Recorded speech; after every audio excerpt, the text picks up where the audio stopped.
Welcome to the WMMA Today podcast with Drake Riggs and I, Steve King. We are here to talk about everything going on in women's MMA and whatever else you want to talk about.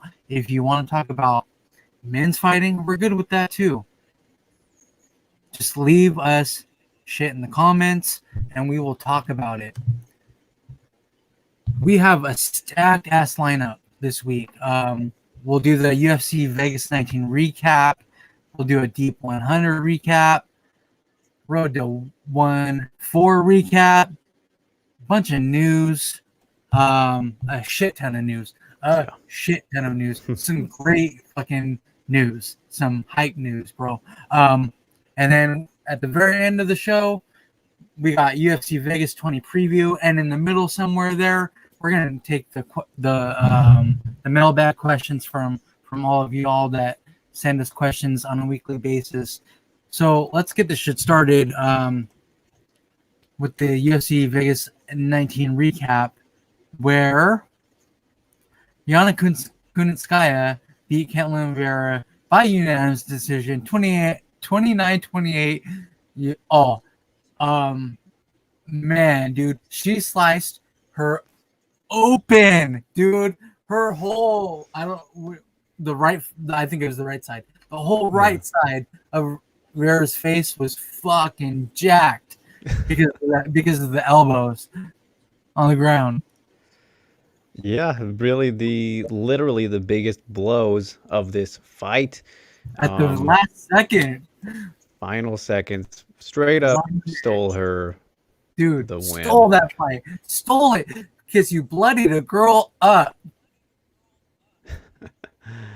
It's interesting to me, right? This fight, a little bit of divided opinions about it, and as you can see here, Yeah. the control time a lot closer overall in the totals, but it was very clear who won the first two rounds. Of course, Ketlin the first round, and then Yana the second round. See, they each had 4 minutes, and then same story in round three, except Yana just did a little bit more work with the strikes, and then of course the big strikes at the very end, which stole it for her. And admittedly, I kind of I didn't mean to, but I had the old rule set in mind for this, so I was thinking like, all right, that was a pretty clear Ketlin win. That was a little too late for Yana to come on strong, but really in the new rules, that is enough because of the damage, that was done by Yana and not Ketlin in that third round, because that's all it comes down to. We don't even need to talk about the first two rounds, but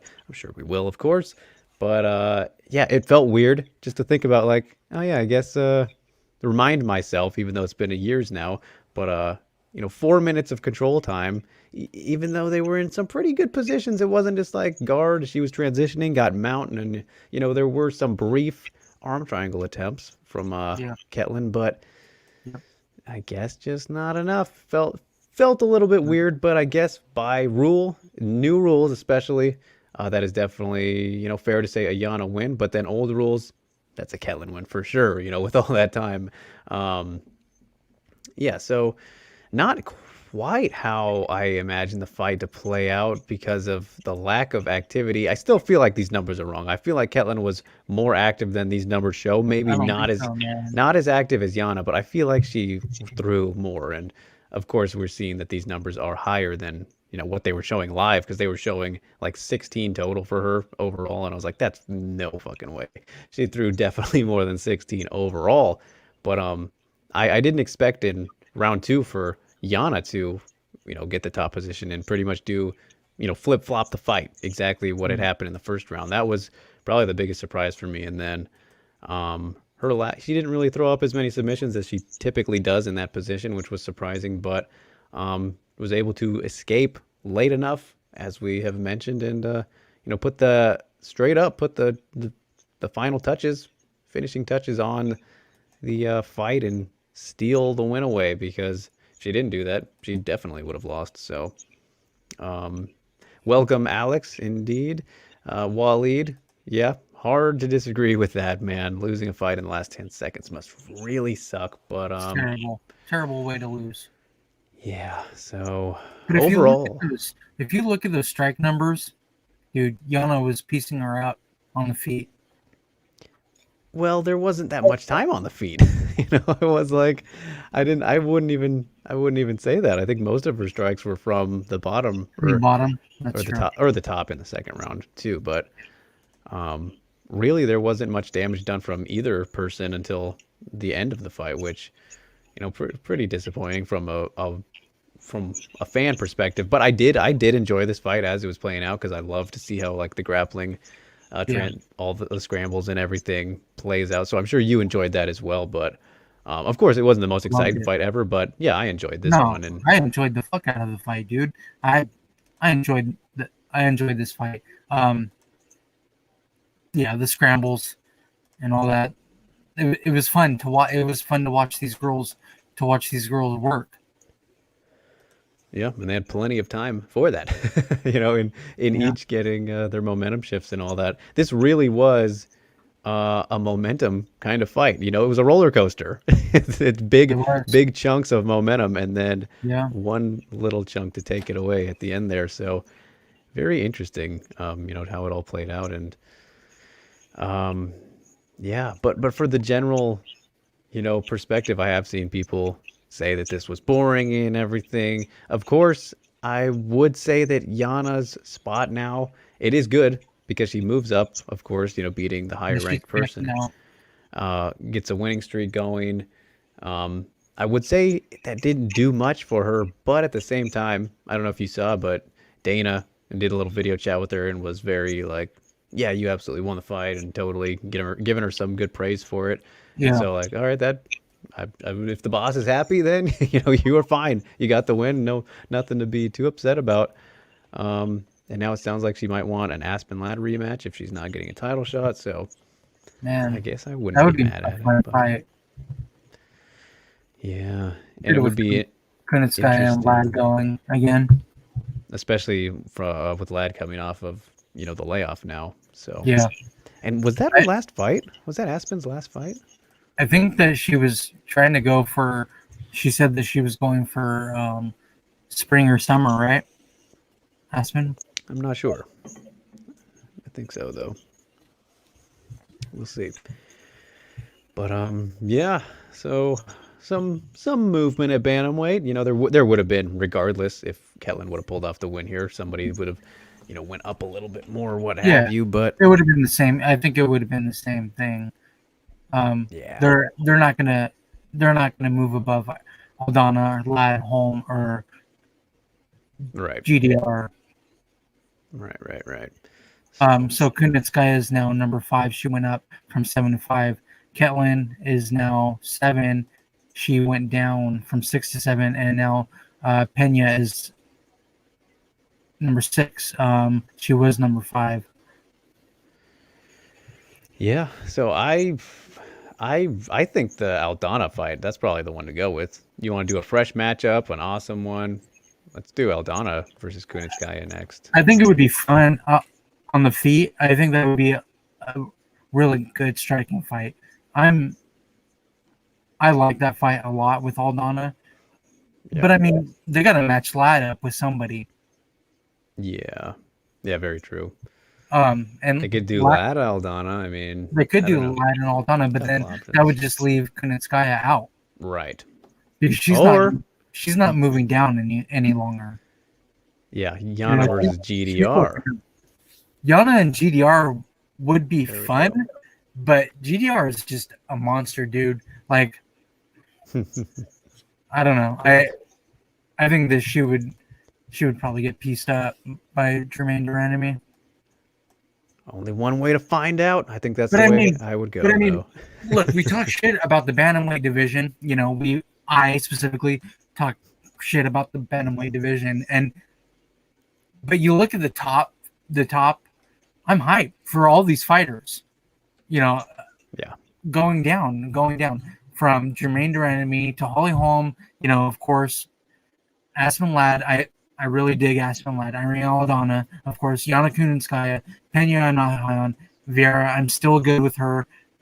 And then Macy's down at number 10, Panic Anzad.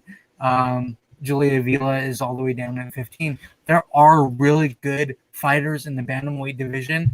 Um, we just need to see them fight each other at this point. Yep. To get things rolling. Yep.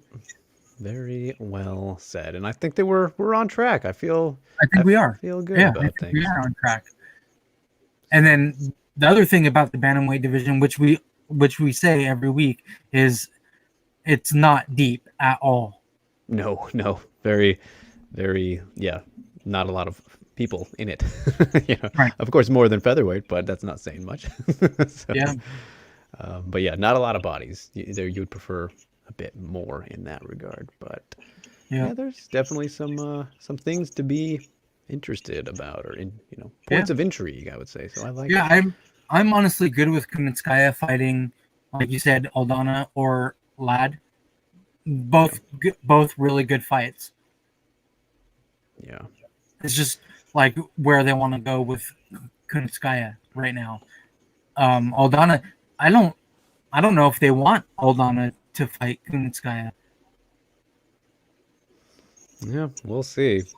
We'll see how she's feeling when she's ready to go again, which I would imagine her foot's probably mostly healed by now. I know she Yeah. was helping out Alexa a little bit for the camp Yeah. as per usual, and maybe I'll see what Irene's up to here in the next month, and maybe I'll catch up with her. Toot my own horn a little bit, but yeah. So bantamweight, you guys. Stuff is actually happening. And I see you, Ghost Phantom. I know you're very curious about this. And since it is not specifically women's related, it is not on the docket, but let's get it out of the way right now. You know, the China deal, kind of, the Migu Yeah. deal, or whatever Yeah. it is specifically with the UFC. Pretty much what we assumed was on the way, with more expectedly more events to take place in China at some point because of the collaboration that they had already set in place from the Shenzhen event. Yeah. And going forward from there would have most likely been more China events last year. But of course, you know what happened. Now we know for a fact that there will be more at some point. Whether that is this year, I didn't see if there was a specific detail I might have missed about them trying to do one this year. Of course, we know Dana did mention a spot in Asia. There was the Singapore report, which he did Yeah. confirm. And then with this coming out, for a fact he did look at China as a potential spot. Yeah. But of course, nothing locked on the actual schedule just yet. But now we know that there will be more for sure, and it would be stupid of them not to do that. So It would be fucking dumb. I don't see why they wouldn't just go there after this little bit of Vegas, these Vegas cards that they got Yeah. going on. Why don't they go to China soon? They have that beautiful, massive UFC PI. Use it like they do the Apex in Las Vegas. It's the same. It's the same shit. It's the same exact thing. Yeah, and that was mentioned too. A part of Yeah. the press release was Yeah. the Contender Series Asia, which Yeah. it's gonna take place Amazing, there. dude. So I Amazing, know dude. I was so excited for that last year, and then it got shut down because Now, so many great man, can you fighters. imagine once that thing kicks off, the Contender Series Asia, dude, we're gonna get so many good fights out of that. I know it's gonna be awesome. So We're gonna get looking very fighters much that forward to we it. don't even like, that aren't even like on our big radar, that are gonna show up and show out, and that are gonna fucking shock us all and be like, oh damn, this person is one that we have to watch. That's what the Contender Series does anyway. Right. Not all of us are into Asian MMA. I mean, we specifically are. I know like a lot of people that are in our chat, they're smart MMA fans. The people Yes. that are in our chat, that watch us, so they understand. But like the masses and stuff, they really don't pay attention unless if it's specifically UFC related. Right. Yeah. Can't Totally. wait. I can't wait. Like I love the Contender Series. Yep, Anyway, it's and I mean more Contender Series. Give it to us. Give us all of the Contender Series. yeah, it's just a big. It's it's not just a big deal for the UFC and expanding their operations and whatnot, but it's big Yeah, for that area in MMA overall to it's big have for all of the that kind of sponsors, all of production. their sponsors and stuff.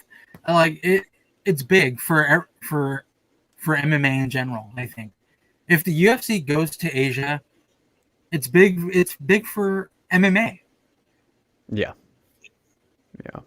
So yeah, very very exciting and interesting stuff. Cannot wait till things Dude, get rolling. so he asked, how accurate is the figure of 173.4 million viewers in China? Is it real or bullshit? Dude, that number is crazy, but but China, they're all about watching on like YouTube and social medias and all that. So that number's crazy, but I, Well, so here's the thing about that. Is it real or BS? I mean, generally, I would say that, of course, promotions inflate their numbers a little bit. Probably we know we like a always point at, trillion for one. yeah, we point at one always because they're the easiest to do it with because theirs are quite inflated. But in this case, I lean towards this being real because in reality, let's just think about it. Yeah. 173.4 million, that's actually very small for China.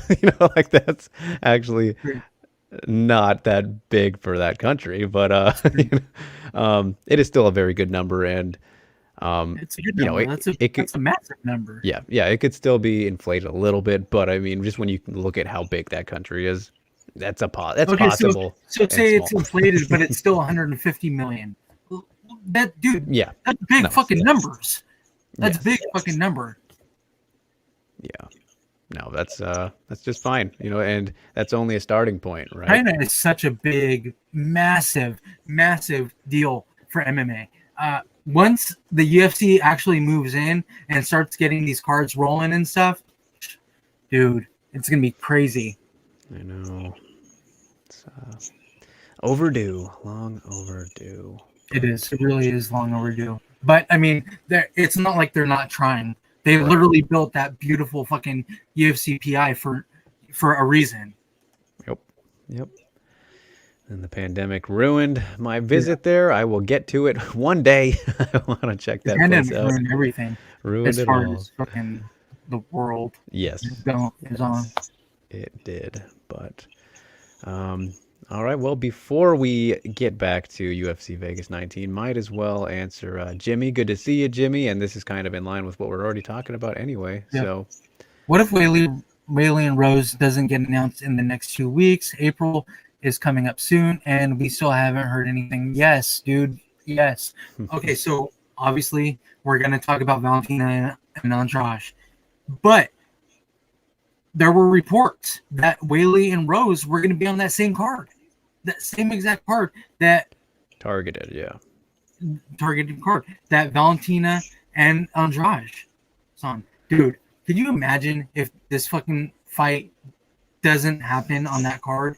It's gonna be such a letdown. Like I'm perfectly fine with Andrade fighting Shevchenko. We'll get to that. Mm. But if Whaley and Rose doesn't happen,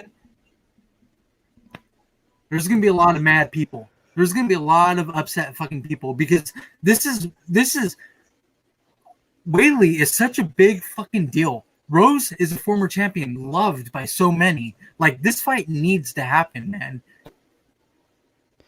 Yeah.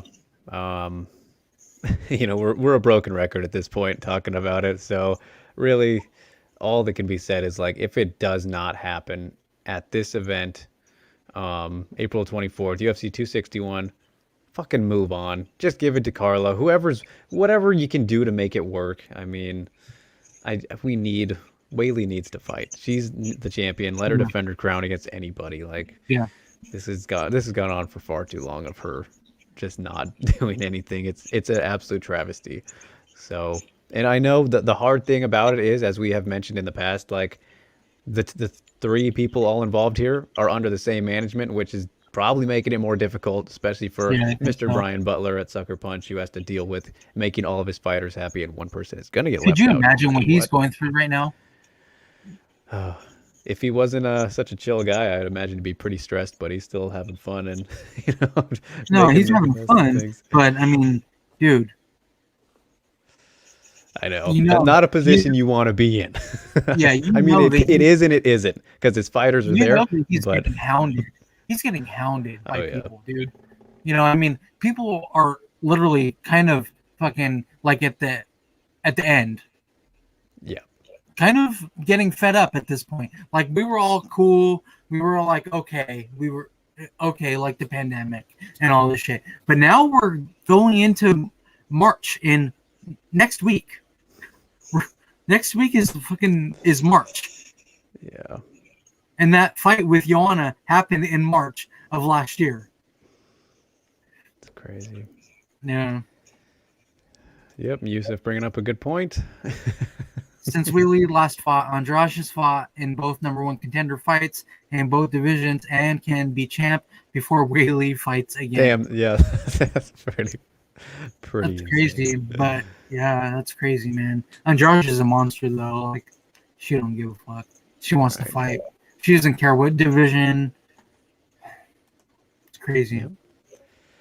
Yep. Good shit. So yeah, hopefully, hopefully that gets sorted out very soon. As Jimmy said, next 2 weeks, please, please, please. Maybe we'll have some news next week. You know, for Yeah. UFC 259 and all. So Yeah. Waleed says, I feel bad for Carla because she should have gotten a title shot if the champ was active. yep, I agree. That's not what the masses think, but we agree on this show. yep, We Drake and I agree with that. yep. But And yeah, yeah, Jimmy, you're right. Whaley does want to fight. She has said that she wants to fight. There's just things that are in the way. Like it's just things are in the way. You know, it sucks, dude. Imagine her a fighter.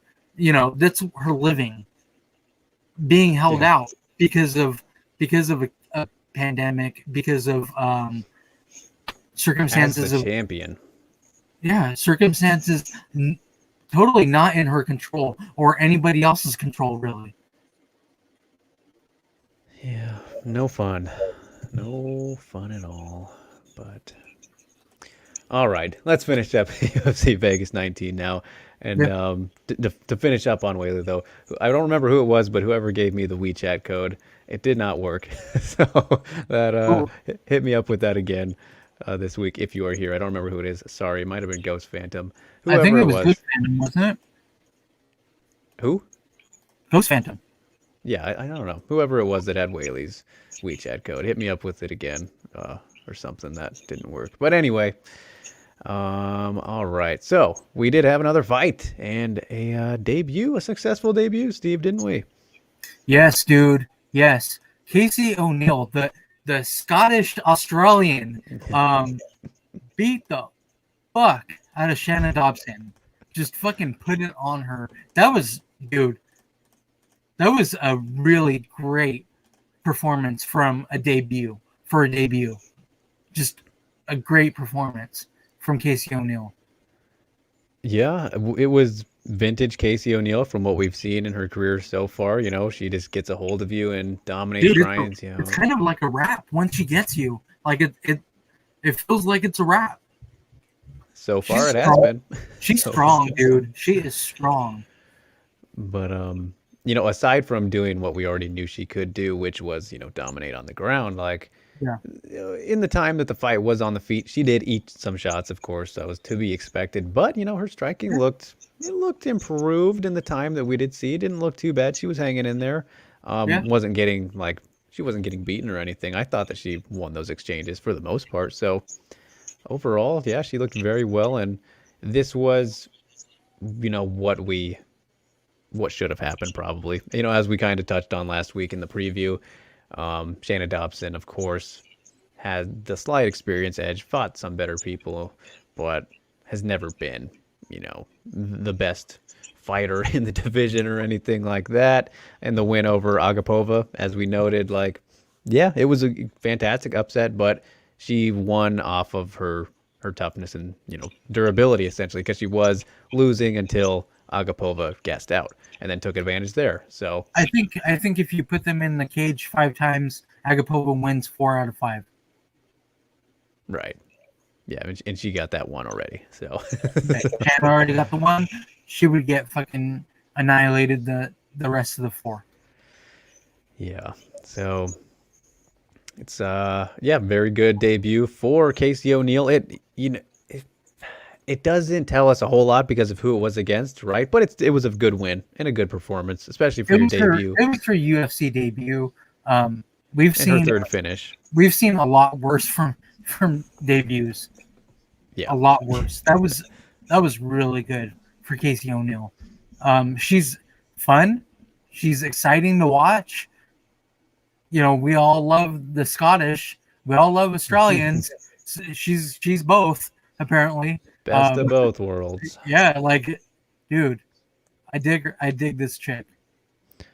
Of course, she has a lot to improve. I mean, she's still what, 23, 24? Yes, 25 or under, 25 max. I'm pretty sure. Yeah, she's young. She's young, dude. Yeah, no, definitely a very good addition, as we kind of expected, and I'm excited to see what they do with her next. But hopefully, nothing insane. You got to stop rushing people, UFC. Look, I'm gonna call out our boy Alex. All right, bro. I know you're in the chat and you're staying quiet, but I'm gonna call you out. I saw you say, and I fucking said no. Flat out said no to you. You said Casey O'Neill versus Lipski. No, Alex. I remember seeing this. Yeah, we do not want or need that fight right now. We do not want that fight. We do not need that fight right now. Let Casey O'Neill kind of build herself. Let Lipski There he is. get back to her normal self. Alex, thank you. You're here. You're laughing. I'm glad that you laugh at my call out of you, but no. I get where he's coming from stylistically, Sure, but I get it, but no. there we go. Yeah, see, I just had to throw that in. We'll leave it at that.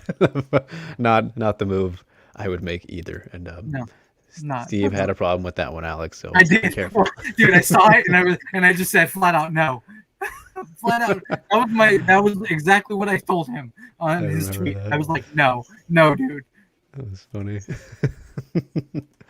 So, all right, before we move on here, Waleed does ask, does Shannon get cut? And I think it's pretty real possibility. That's it, dude. That's it for her. She's done. It's a wrap. The Agapova win is her only UFC win, and then her losses have been. That doesn't even mean that much, to be honest. Agapova is still a growing fighter. Yes. Dobson just isn't showing enough.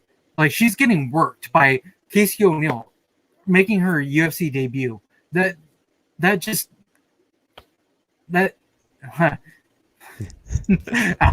Alex says I'm protecting Lipski. He told me that too. No, motherfucker, I'm not protecting Lipski. I'm not, because I just told you I believe in Casey O'Neill. I like her a lot. I do not want that fight right now. We can see that in a couple of fights for Casey O'Neill. She doesn't need the Queen of Violence right now. We do not need that fight yet. Let Lipski get back on her horse. Casey O'Neill still building her shit up, and then maybe in a couple of fights for Casey O'Neill, in late 2021, maybe we'll see Lipski and O'Neill. Not right now, though. Not the next fight for O'Neill. Not the next fight. We don't want that for O'Neill. We don't want that for Lipski. Not yet. Yep. Well put. So, yeah. But as for Shanna, I think yes, most likely that's got to be it. And the final comments on that about the Agapova, like you said, Agapova, she, as much as she should have been favored in that fight, the odds were absolutely stupid because Agapova is still not proven yet. Like to Right. do those odds in a prospect fight is just silly, especially with somebody who doesn't have some crazy extensive background like Agapova. Like think about Holly when she was coming up. Holly Holm in like those was it Legacy or LFA, wherever she fought before the UFC. Holly had some pretty fat odds in her favor, which that's a lot more understandable. I don't remember the exact numbers, but I know they were very large. So Well, that's also we because would she's expect that. one of the best female boxers ever. Exactly. That's exactly my point. So yep. All right, that was UFC Vegas 19, you guys. To Fun card. yeah, That was a yeah, fun no, card. Man. very solid night of action overall, Yeah. indeed. Plenty of fantastic knockouts. Oh, dude, that last Derek Lewis. My God, he's so fun. He's so much fucking fun, man. Like, how do you not like that guy? Like, honestly, if any of you don't like Derek Lewis, tell me why in the comments. Tell me why you don't like Derek Lewis. Tell him why. Throwing it back. But speaking of very good cards this past weekend and awesome knockouts. Deep 100 Impact 20th anniversary show over in Japan, you guys, and we had one ladies fight, but plenty of awesome action. It was good though. Shizuka Sugiyama beat Kuriyama by fucking ass whooping. Yeah, a little bit of a mauling as as we expected. That was Yeah. the reason we didn't break this fight down is because it was very cut and dry, and Sugiyama has no competition at the moment, aside from one person who she's not probably going to fight for reasons. And so she went out there, and there was a very brief, exchange on the feet, which was fun. They threw some hands, but then Sugiyama was like, "All right, I'm going to take you down and beat you up because I can." Yeah, she was like, okay, I'm not gonna even let you try to touch me. I'm better than you, and she fucking proved it on the ground, and she fucking Smashed her, man. smash, dude. Got in mount real quick, and It was complete smashing.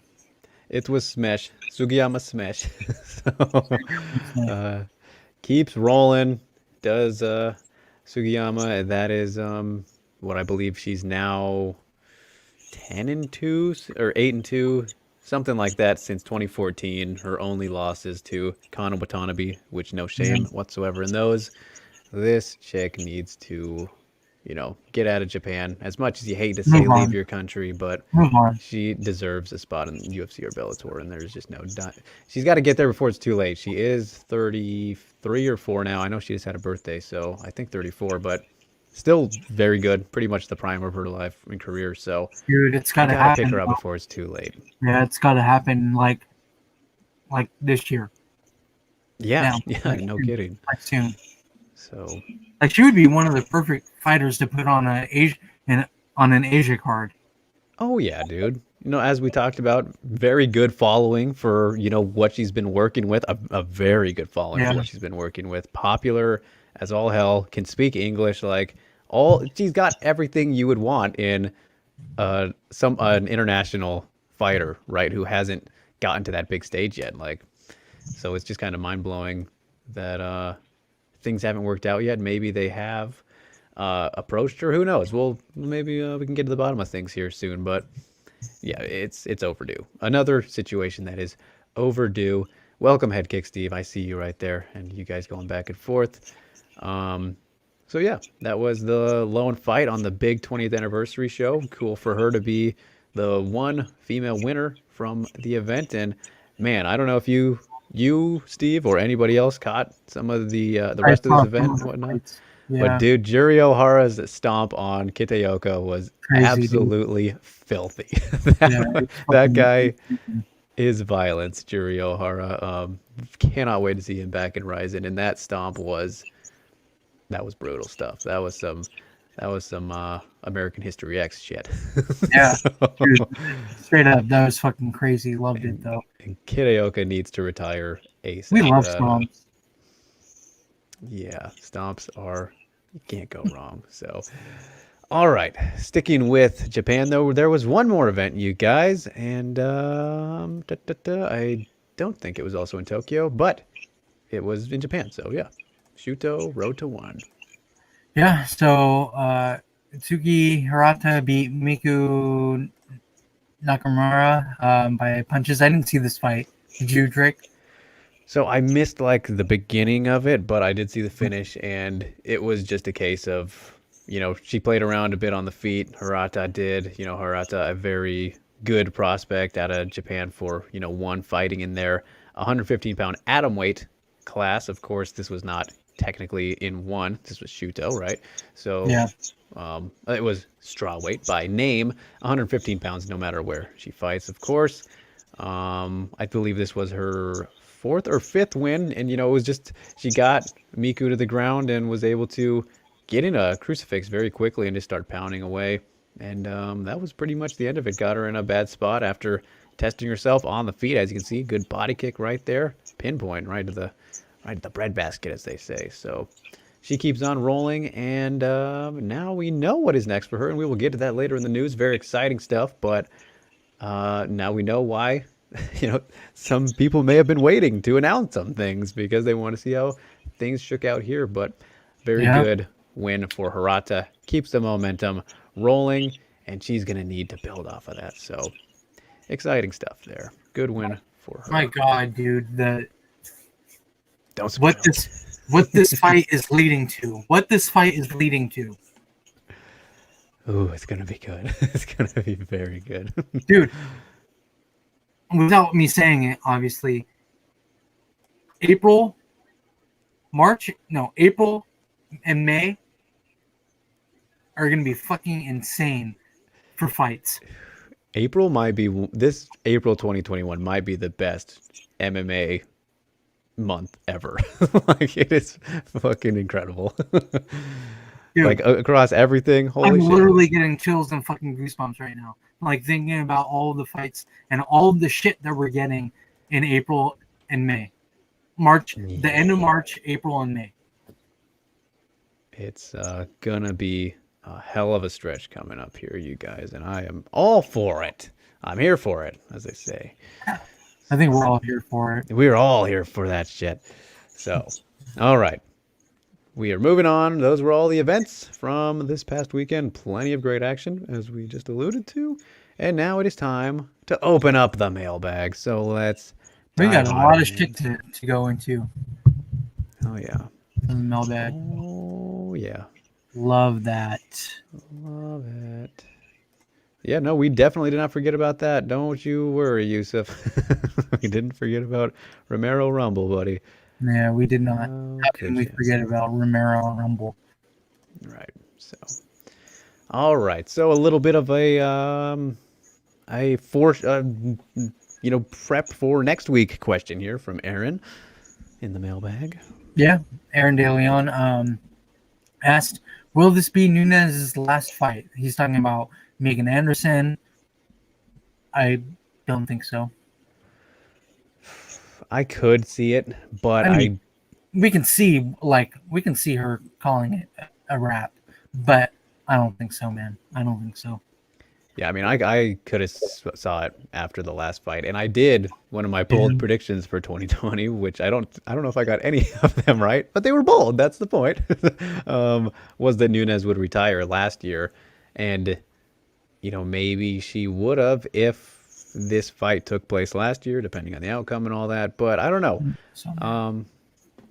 It's still hard to tell. Got to see where she's at now that she's a mom and. Yeah, she's really happy with the baby, though. Like, she's incredibly happy with the baby.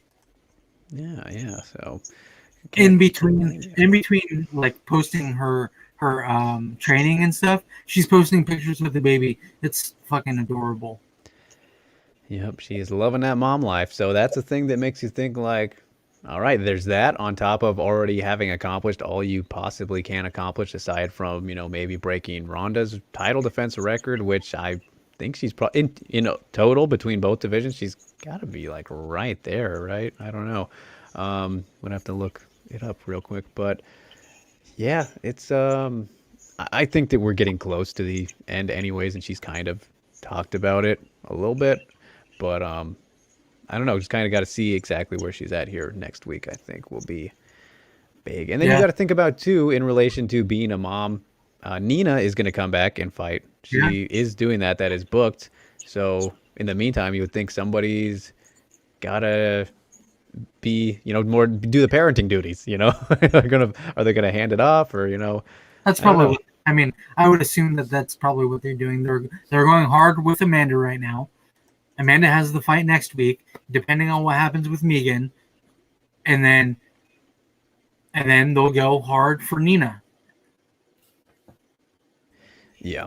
Yeah, and very then they'll true. probably collectively as a partnership talk about what's next. Yes. Yeah. Yeah, that's a good I mean, they could they could very well just be like, you know what, we're done. We want to be a family now, and quite frankly, Amanda Nunes can do that. She's yeah. the best female fighter ever. She can do whatever the fuck she wants at this point, and I wouldn't have a problem with it. And I don't think anybody else should. Do you think that likelihood is if Amanda wins and then Nina loses, then that's probably the most likely case there? It depends on how if Nina loses, how Nina loses. Right, right, I right. think um, it's got to be heartbreaking. Like you think about Tisha Torres and Raquel Pennington. It's got to be heartbreaking to see your partner lose. Yeah. It's got to be heartbreaking for what they as fighters they know what their partner puts into their fight, and for them to lose, it's I mean, I don't know. I don't know. It's crazy. It's like, is this the end? Is this the end for the best female fighter ever? Could be. It could be, but I personally don't think so. I don't think so. But again, we'll see. We'll see what happens with her fight next week with Megan, and then with Nina. What, in April, or is it in March? I think it's April. I Yeah, think, I think which so. I think goes it's in back April. goes back to April being amazing. Yeah, So yeah. yeah. We'll see. I think we will have maybe better thoughts about that next week, Aaron. So, I think so. well, I Yeah, mean, we definitely should. I think that'll be a very big help. So, all right, moving along to our man Yusuf, dropping him in before the show. I love it. Thank you, sir. Thanks for tuning in. Always, you guys are awesome. Yusuf with some true or false, which I true or like, a little false. bit I different. loved seeing this. To be honest, I was like, okay, Yusuf, you're a In bright young Canadian. man, Yusuf. Like he always comes up with the shit that like either makes us think a lot or it's like, okay, you switch it on us, and I'm totally fine with this. Okay, so Keeping it spicy. dude, Yusuf is definitely keeping it spicy for us. All right, so Yusuf asked these true or false questions. hmm We'll go down the Start one by line. one. Yeah. Featherweight division will be no more by the end of 2021. True or false, Drake? Will be no more. So I, for a True or false? while, He wants a true or false. I'm gonna go false, and I can explain why. But you give your answer. I'm going true because the featherweight division is done, dude. Done. Done. Done. True. Done. Well, okay. Actually, I think that my response here goes in line kind of with the next one. So Nunes will retire within 2 years. Steve, true or false? Within 2 years, true. Yep. Within 2 years, absolutely. Yep. Yes. I say true as well to that. And that's what I mean for the featherweight division question here is because we talked about it once Megan and Amanda was made the first time, I believe. Like, will the Yeah. division stick around? Is this the end? Amanda wins, is it over? If Megan wins, then it should still be very close to over. That was my line of thinking was like, okay, they can milk it with an Amanda rematch. Like, how do you not do that, right? How do you Right. not do that?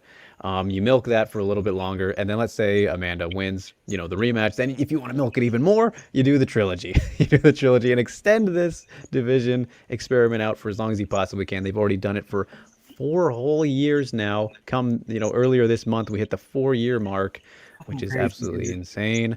It's crazy. Um, Beca- the craziest thing about the featherweight division is it doesn't have rankings in 4 years.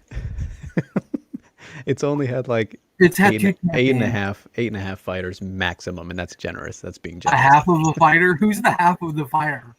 Like Leah Letson, I think, or Nunes. I counted one of them as half because they went back and forth. So Letson is a who half of a. hasn't is gone. She's just disappeared apparently. Um, Yeah, dude. What who happened to that knows chick? what happened to her? But anyway, so my line of thinking here until shout out to Matt Wells until he pointed this out was um, okay, you can stretch it for that potential trilogy, depending on the situation, who wins and everything, right? Yeah, But then after that, you got to stop it. Like even let's say Megan's this, the awesome new Aussie market champion, and everything. She's still not gonna have people to fight. They haven't invested in the division. Why would yeah. they finally do it when she becomes champion? I don't know. Doesn't seem. Just let him go to Bellator. We've been saying this for pretty much the last 4 years, pretty much all this time now. But then if Amanda wins, like okay, shut it down. She's beat everybody. Why even just have this be a thing? But Matt pointed out, as long as she's around, why would you get rid of the division and then take away a big part of marketing for her, which is the double champ? So why would you take away the belt if she's still active? And I was like, oh, that's a pretty good point. That wouldn't make a lot of sense from the UFC's It's point a of very view good because point. they could just keep the belt on her while she, fights at bantamweight, which that's probably most likely what would/will happen, depending Well, on the that's kind of what's retirement. happening already. I mean, she's going back and forth as it is.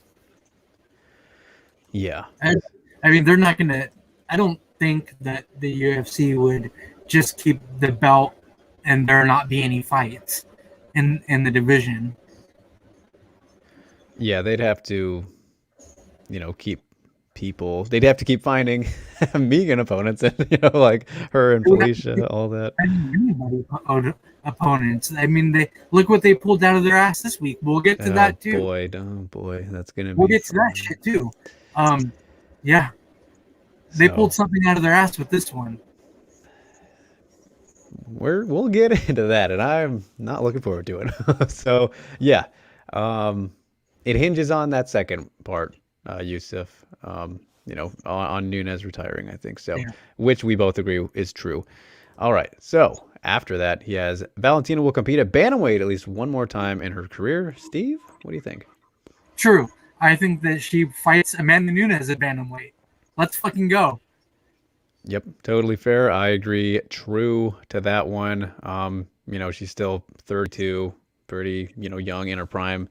Of course, she's been fighting her whole entire life. Could retire sooner rather than later, maybe, but I don't know. At this rate, she doesn't seem even nearly close to that. And um, uh, if she just continues to win, which is quite possible, of course, then yeah, why wouldn't she go back up at some point? At some point, right? Like whether it's against Amanda or not. Yeah. I think that's a safe bet there. At least one fight. So, and then he's finishing it off with Joanna Jędrzejczyk will be the strawweight champion before she retires. Big false for me. No, that is false. She's not going to be a champion ever again in the UFC. Oh, he didn't say in the UFC though. Should we? No, if we're going to be specific here in all of You're just MMA, asking about the UFC. is he though? Yusuf, you want to Yusuf, clarify? what are Should you asking about the UFC? he And said plus, I don't strawweight think that champ? she goes anywhere else anyway. Dude, she's perfectly content being a model right now. Yeah, I don't think she'd leave the UFC anyway, so that's kind of pointless too I don't think to the bring that up. UFC. I don't think the UFC would let her leave. Yeah, You one of know, those situations. Unless she just started sucking real bad, which I don't think she's gonna fight enough for that to happen. where's she gonna go? Where's she gonna go? Fucking She'd have to go Bellator? to That's one just not happening. I or mean, or flyweight in Bellator, which would be pretty yeah. cool actually. I just don't think it's gonna happen though. No, I don't know at this point. I don't think it's gonna happen. yeah, division's too good. Yeah. Hasn't passed her up necessarily because she is still competitive and can Dude, look hang all that. look at But her fucking fight against Whaley. It was right, amazing. It yeah, was an amazing fight, dude. And Whaley's a destroyer of people. Look what she did to her. She rearranged her whole fucking head and face, and she almost won that fight. I saw your tweet the other day. You're like, what if she won? What if What if I told you she won? Yeah, what if I told you she Ugly won? picture of Yana. It's funny because I like scrolled by that briefly and I didn't really think about it. Then like a couple minutes later, I was like, damn, what if she did win and looked like that? I was like, Dude, it hit me would, late. I was like, it would. I'm not. When I sent that tweet, I wasn't saying that she won. right. I wasn't saying that. I But was you're like, saying, what if I told yeah. you that she won? Like, what if you were new to the sport and I showed you this picture of Joanna. I'm gonna find it. Really Yeah. quick. You were being very literal with it, is what you're saying. Yeah, I was being very literal with that. What if I told you that this won the fight against Whaley? What Yeah. if I told you? What Like, if she won the fight? like, That what? What are you what talking if that about? won the fight? Dude, that doesn't look anything like Joanna. Like nothing at all like Joanna. It's crazy. It's so crazy, dude. Yeah. Madness. Love it. Madness, I love that. madness, I love madness. that though. I love that picture of her. I know she probably fucking hates it. Yeah, But probably not a fan. Probably not. Waleed got a kick out of that though. The memes would have been crazy. Yeah, they were already crazy, man. Jeez. they already were. I mean, she didn't need a meme. She fucking has that. She had her head was all fucking rearranged. Her head and face. Dude, Oh, boy. wild. Shit's All right. wild. All right. So finishing up the mailbag, our boy Alex hanging in here with us, who showed up late to the mailbag party and slid in his 3 as he does. Let's see if Steve disagrees with them as much as he did. What was that, last week or whenever it was? I always disagree with Alex. I know. You guys are on the I don't know if opposite it's just ends. me giving him shit or if it's me really like disagreeing with him. You know. So we'll start with number 1. Why didn't they do GDR versus Holm rematch? Because they're stupid. Yeah, why didn't they do it? Great question. Because they're fucking stupid. Because UFC sucks at fucking doing things right. Yeah. As what I think we tweeted to each other, you and I did, but GDR got shafted big time here. Oh, dude, yes, yeah, yeah, dude, big time shaft for GDR. Fucking sucks. Oh yeah, Alex, and I roasted you earlier too about Lipsky and Casey O'Neill. I think you come for the roasting, Alex. Yeah. I think you He knows like the roasting. He knows exactly what he's doing. He knows how to push my buttons. Yep. Alex knows me well enough Yeah. at this point in the game. All right, Waleed. Yeah, and Yusuf pointing out that is a good point. I did forget about. Well, I don't think I actually saw that, but I glanced over it. Holly said, Yeah. According to her, that GDR turned down the rematch, which, maybe.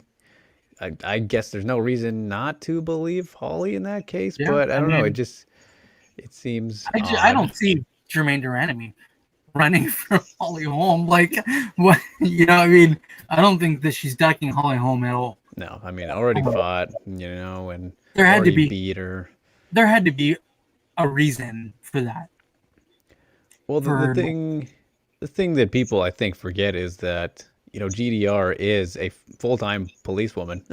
She is a police officer, and has a full-time job. So I imagine that those duties do get in the way every now and then, and we just don't hear about it. And I think she's even mentioned it before about how she's had to work around all these things, and how she really doesn't need to fight in terms of making money and living. But of course, Yeah, she's she just loves to very fight. good at it. Yeah, she's just an incredible fighter, Yeah. and she But loves it. So. oh, this could also be a point. Good that Yusuf brings it up. How he doesn't remember or don't forget who GDR's manager is now. Well, sir, she was with Sucker Punch. Brian Butler, who we mentioned earlier, but she Yeah. is not anymore. I Right. don't know if you're hinting at a new manager she has, but as far as I know, she doesn't have a manager at this exact moment. I could be out of date right there, but she was with Sucker Punch, and maybe the movement of management and all that has played a part into this too. So You who said, were knows? you going to say she's with Ollie? I know that's how he phrased that. My mind went right to that, I but know. That's exactly what I thought. Like when I read that. yeah, she's never been with Ollie that I know of yet. Maybe she's hinting at something we don't know, but yeah, she was with Sucker Punch for quite a good while, For and that years, dude. yeah. So what did he say here? Oh, he does say it is Ollie. That it could be. Ooh. Oh, that would be Okay. news if true. Um, huh. I don't know. All right, that makes things interesting. So, and Ollie's always jockeying for the The best bigger for his fighters. bigger situations, which hey, maybe he managed to get GDR title shot, and that's why she didn't take this fight. It's fucking possible, man. He managed to save Amin Izatar's UFC career, which is very sketchy in Dude, my opinion. do we even want to Very talk about that? Like honestly, do we even want to talk about that shit? Sketchville We can 101. we can talk. We can go into a deep discussion about how fucking bad that is. Yeah, it's yeah. Let's not because it will it will take up some time, but. Sketchville is all you need to know. Big, and I mean, Yeah. I'm sure you already do know that weirdness there. But yeah. So I guess we've kind of touched on the reasons why that rematch did not happen. Hopefully, I'm still interested in seeing it at some point. We will, of course, get to more Holly talk later. So I guess yeah, let's move on from that. And then his second point is to rate Casey O'Neill's performance 1 out of 10. Where would you put it, Steve? For a debut, I give it a 10. I mean, Right. she wrecked a girl for a UFC debut. That's a solid fucking 9 or 10. Yeah. Yeah. Um, Yeah, just if we're looking at performance purely, let's take away, everything you just said right there. I would probably say, yeah, this was about I'd say a 9 or an 8.5 kind of. I don't saying 10 is like flawless, completely perfect kind of victory, um, which that's hard to come by. So Yeah, I'll I mean say it's not. Yeah, but if you okay. factor in if you want to look at it like, oh, it was debut, yada yada, Yeah, then I yeah, looked at probably 10. the whole Casey O'Neill package. You know Right. what happened in that fight. She's a monster, dude. Yep. And I know Steve, if you're still here, I know Steve's not really high on her. Steve, you're an idiot. I love you, but you're an idiot. So Casey O'Neill's a monster. She's a monster, dude. That the whole package performance, I give it a 9 or 10. I mean, that was her UFC debut. What else could we ask for from her? right, right. No, no, I totally agree. I'm just saying, like, yeah, even from like a purely just look at performance in the cage specifically, nothing else. That's still an 8 to 10 range, right? Like, so Yeah, she's an 8 at the very lowest, and so yeah. And Steve says, "Nah." Steve does not. He's to him not being an idiot. I love how simple that response was. Yeah, you are an idiot. All right, so question number 3, which I'm excited to hear what you got to say about this one, Steve. And we will talk about Miss Mazo later on as she is competing in just a matter of days. But what Oh my is god. her There's ceiling? such good fights this week coming up. Her ceiling is fucking champion, dude. That's her ceiling. Champion. All right, all right. Are you guys surprised at all by that response? You can't be if you know Steve. Yeah, I mean, what else? What else am I gonna say, dude? I'm fucking so high on this girl. What else am I gonna say? It's funny Like, because she could be the greatest women's fighter ever. You know what I mean? That's it, that's as far as I can take it, I guess. well, yeah, technically, technically it is. Um, so it's funny because I am openly not as high on her as you are, but at the same Yeah. time, I think it would be hard for me not to agree with you in the sense that her ceiling would be champion because you guys have to remember Sabina Mazo, even though So I yeah. don't, yeah, she's still very young and I don't think her performances have been, all too great. And if we're going to make a comparison, they probably haven't been as good as Macy Barber's performances were, another another equally as young, youthful prospect. But at the same time, I think that Sabina has been fighting some better people, and I've actually liked her maturity levels a bit more from what we've seen from her than Barber. Just to make this comparison between young prospects, like I said. So I think that if Sabina can eventually put things all together, which she has shown flashes of brilliance, obviously, Yeah. from what we've seen early, very early in her career. Yeah, she can go absolutely very far, and she has plenty of time to do so. And Only this fight, 23, dude. yeah, this fight that she has coming up here, I think against such a veteran, a serious veteran like Alexis Davis will be pretty telling to see the improvements she's made just from the last fight to this one. And of course, it is at bantamweight, and we will get into that. But yeah, it's kind of with somebody in this position, it is hard to say that they cannot go right to the top with the sample size of what we've seen already. So yeah, I think I will probably agree with you there. Of course, I'm not going to say she'll be champ anytime soon. There's still a lot more to see, but she has so much time to get there, and There's so much time, dude. And if she's she's already in the UFC. She already has 3 wins in the UFC. She lost only her debut, I think, right? Her Marina UFC Moroz, debut. yeah, That was her debut fight, which is, I mean, it happens, but she's turned it around. Sure, it's not the best of opponents, but again, she's only 23 years old. Who did she beat? She beat Dobson. She beat Aldrich. And then who was her last one? Oh, Justine Quiche. Quiche, yeah, in the comeback fight, yeah. Yeah, in the comeback fight. I mean, those aren't, I guess, the best of opponents. But she's not getting fed. Which is good. That's good for her long-term development. Yeah, Again, absolutely. compared to I mean, Macy. Again, in that she's learning. comparison. Yeah, what would you rather have? The Macy Barber getting stopped by Roxanne Modafferi and who was her last one? Grasso. And Alexa Grasso, and or Sabina Mazo, getting good wins and then building herself up. I would rather go the Mazo route. Yes, 100%. Yeah. Yeah, there's nothing wrong with a slow build, as long as it doesn't drag out to a Michael Venom Page type of build. Yeah, I mean, but honestly, absurd. I don't think that the UFC doesn't No. do that. No. She's eventually going to be ranked. I mean, she could very, very well be ranked after this fight.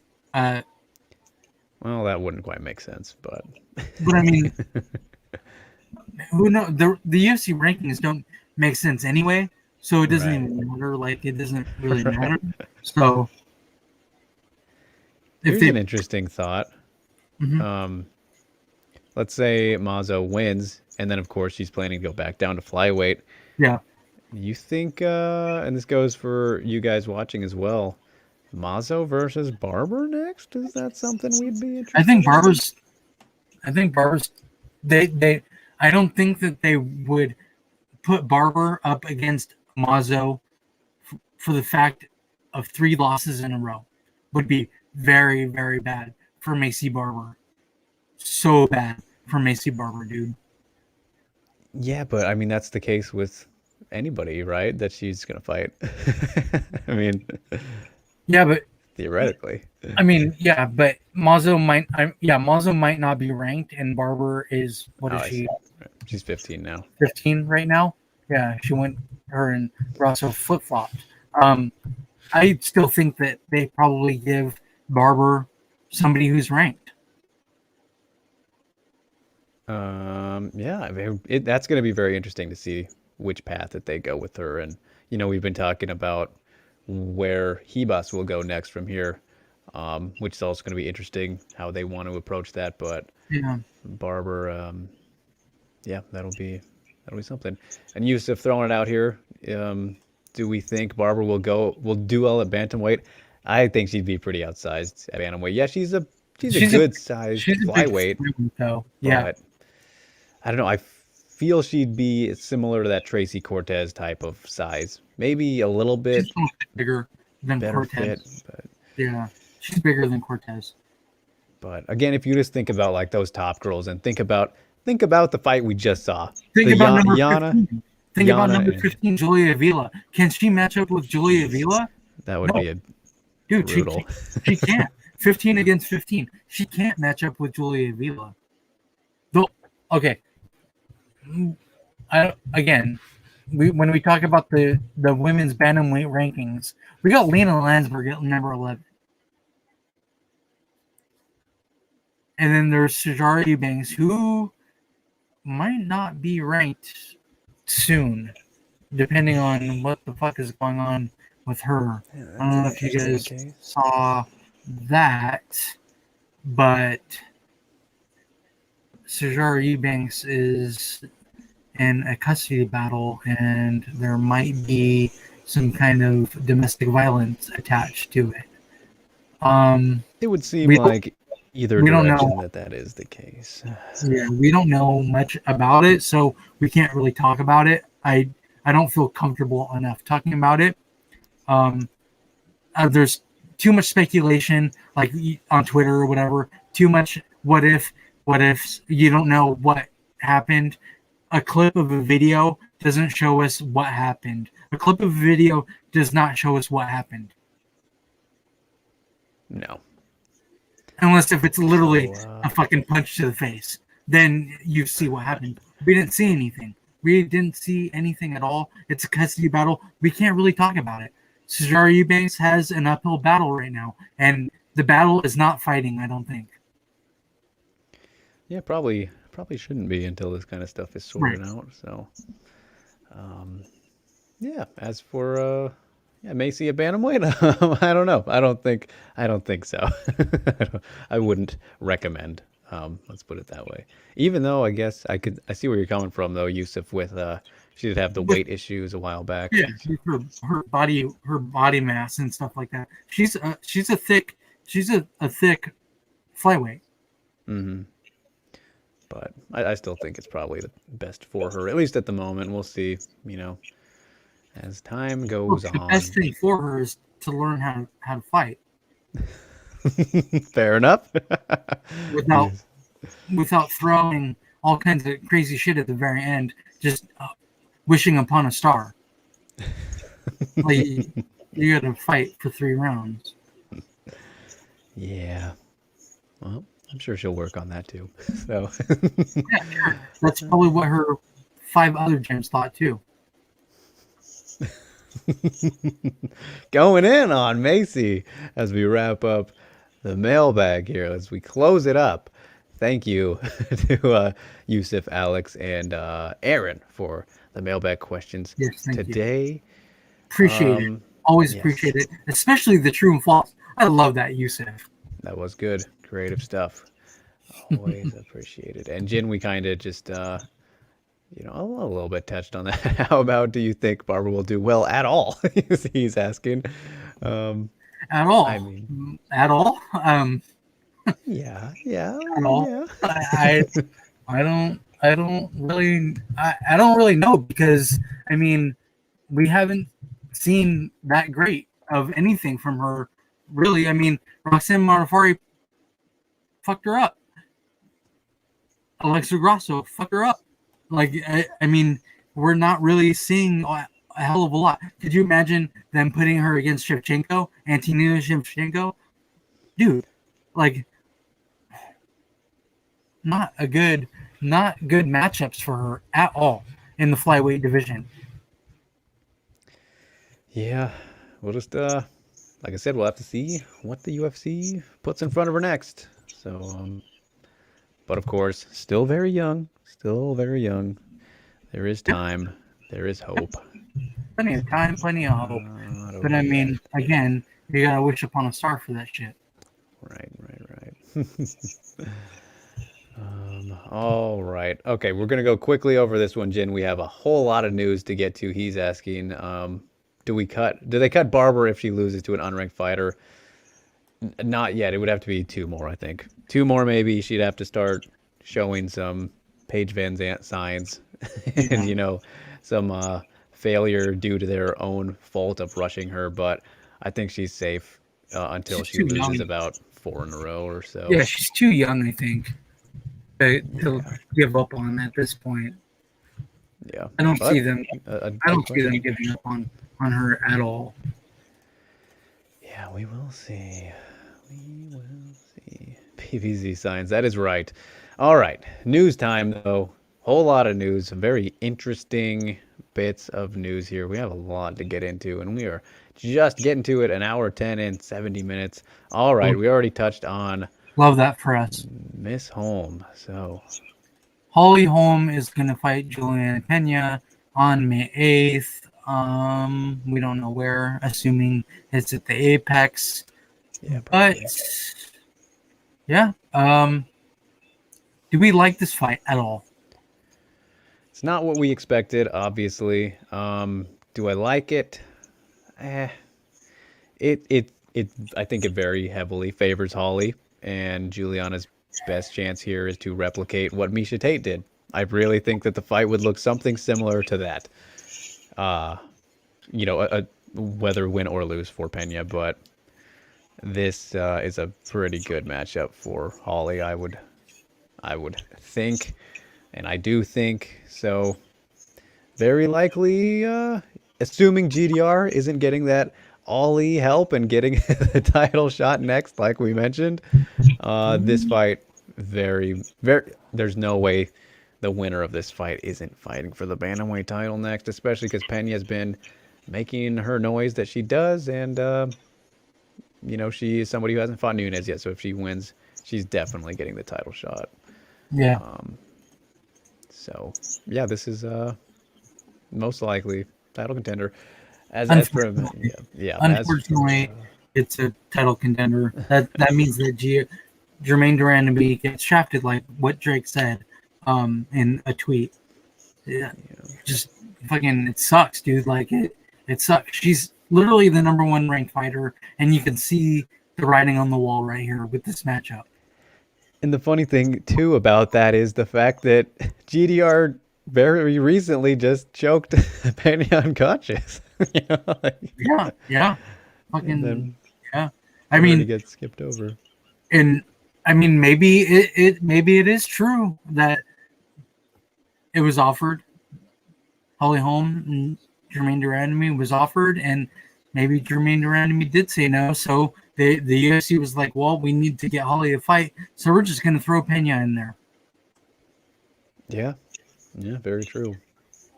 So we will see how that goes. Is what it is. Really, don't have too much more to say about it till we break it down. And then even when we do break it down, I think there I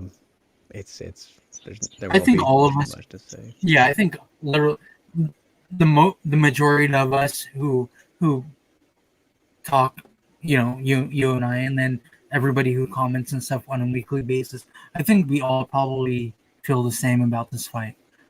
I think the majority of MMA fans who pay attention feel the same about this fight.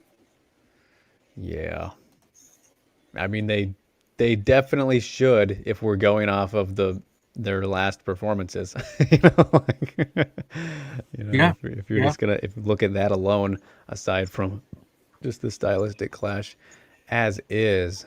But so yeah, things are moving at bantamweight though, so that's something that I'm not gonna be upset about, as we touched on to kick the show off today. But Yeah.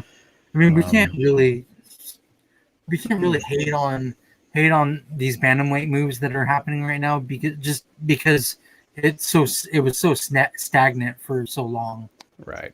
At least they're fighting each other. Yep. Yep. Indeed. But unfortunately, there is a fight that has been bumped back once again, and it was supposed to happen this week. So we'll just touch Yeah. on that. Marion Renault and Macy Chazone moved again to the March 20th event. Um, this fight was supposed to happen, like Drake said, again this week. This is what, the third move now? Yeah, it was supposed to happen earlier than this week. Yeah. So yeah, bummer. Just hopefully we get to see it on Yeah. this next time. But yeah, not much to say about it. But it is worth noting, of course. Yeah, I mean, we've talked about it already Yep. 2 times at least. Yep. But all right. So now, you guys, now is where we get into some very interesting stuff here. And the wild card Juicy shit. news, the wild card news of the weekend. And, funny enough, it does center around the featherweight division a bit. So here's the first bit in Bellator, Steve. Yeah, so Julia Budd is going to fight Diana Silva at Bellator 256 on April 9th. This makes absolutely no fucking sense. Yeah, when I saw this, I was like, what the fuck? Yeah, you kind of feel bad for Silva. Like, good on you for taking a fight, I guess, but you're fighting Julia Budd, yo. Yeah, this is I never ever could have predicted this. Never ever, like Ever. of course, Diana Silva she's solid-ish at featherweight. 9-5. Yeah, can she even make bantamweight though, Featherweight. or featherweight? Yeah, can she? She's big, dude. Yeah, she did because her last loss was to Mariana Moraes, who I still cannot fucking believe makes lightweight now after being a flyweight. That She's fight was big, at dude. lightweight, but Yeah, Diana's last win actually was 139 catch weight, so pretty big fluctuation there. And then she fought at bantamweight before the Moraes one, then against Moreira. She's mostly fought at bantamweight, it would appear. but she's So big though. Like she's yeah. a bulky ass girl. So, and coming from Chuto, Brazil, I don't know. This is just it's a very tough debut. It's a very You kind of got to think that Julia Budd is. Dude, Jin just took the words out of my mouth, man. That I thought the same thing. When I saw this fight booked on Twitter, I thought it was on a parody account or some sort of practical joke. Yeah, I mean, it's kind of laughable, to be honest. Like, it's just not one of Like those. you could have done Bud versus Leslie Smith or Kavanaugh. Dude, Bud is still the. Once they put out the rankings, Bud is probably still number one beside Yeah, for out of Cyborg. contenders, totally, yeah. Yeah, I mean, dude, Diana Silva, really? Like, that's what you found for her? Yeah, she's not even, ranked in the top 20 of featherweights, probably, Why not? Definitely not the 15, but Why not put Janae Harding in there against Julia Budd? Why would you put Silva in there? It's an odd one. It is an odd one, but Janae wants a fight, dude. yeah. She's like itching for a fight. Would love to see it. Would love to see it. Yeah, she has fucking momentum right now. Yeah. So head scratcher indeed, but good for Bellator adding to the division, but probably not the way to introduce a new fighter. So. Yeah. Welcome to Bellator. Here's the former champion who's still a world beater. And who's probably fucking mad as hell still. Man, I wonder what the odds will be for this one, huh? The odds are going to be crazy for this fight, I would assume. Yeah, one would think. So, welcome to Bellator, Diana Silva. You'll go get them. Have fun. Have fun out there, sport. And speaking of going out there and having fun, sports. Oh boy, here we go, Steve. Are you ready to dive into this mess? I'm ready. Okay, so Felicia Spencer is welcoming Danielle Wolf to the UFC on May 22nd. This fight joke is so crazy, dude. Felicia Spencer went from fighting going 5 rounds with the best female fighter ever, and Amanda Nunes, to Daniel Wolf, who is making her UFC debut, who in her second fight, she only has one MMA fight in her career.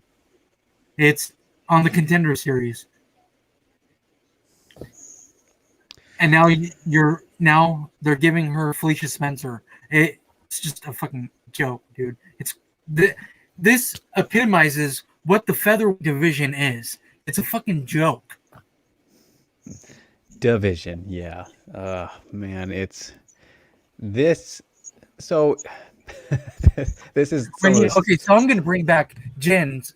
When I saw this fight booked on Twitter, I thought it was on a parody account or some sort of practical joke. I didn't, because I knew this was gonna happen, and when I did see it though, I audibly was like, "Fuck off!" Like, shaking my head like it was one of those things that gets you to actually physically react. This is some of the stupidest shit that we've seen the UFC do in terms of matchmaking decisions, all what have you. But it was already the stupidest shit when they signed her in the first fucking place. Like, we knew that there was nowhere to go. You don't have a division, so bringing in a featherweight at this level in their career, and then considering who you already have, is a complete waste of, if you want to be serious about getting them somewhere, because it's not going to happen. Daniel Wolf will not win this fight.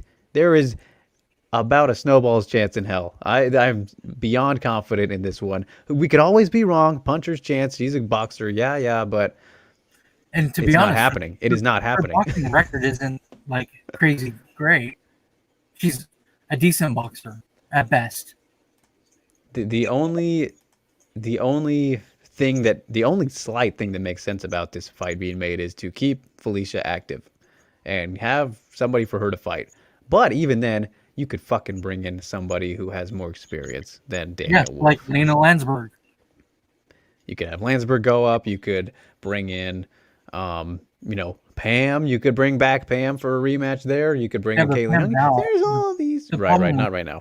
Yeah, but Invicta people, you have options. You have had options for the last 4 years. You let Bellator take them all. You let the PFL start snatching them up. This is just so stupid. It is so stupid and silly. It's great that Daniel Wolf gets an opportunity here, but is it going to be great? It might be. Will it be great? No, she's going to get the shit beat out of her, or Felicia will have mercy and choke her early. But Felicia will take her to the ground and have her way with her. It's just so dumb. And then here's the other stupid thing about it. Let's just say Danielle Wolf does pull off this incredible upset, because this would be one insane upset. If she does pull it off, then you have to give Danielle Wolf a title shot at 2-0. You have to give her a title shot, because there's nobody else in the division. That would be pretty wild, man. Like, how stupid is that? Scenario. It is one of the I'm over the featherweight experiment. So this is my nail in the coffin. I don't know if I ever want to talk about it again after this. This makes me so frustrated. I mean, we can say our preview right now and get it over with. Talk about it. We both have Spencer first round submission.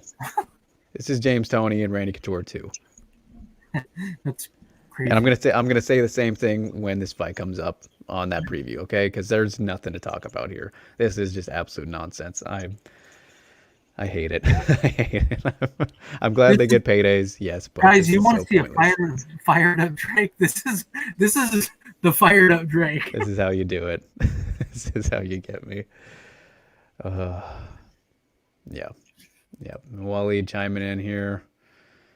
This is why we need rankings and an actual roster. A girl that's 1-0 will fight the number one contender, because why not?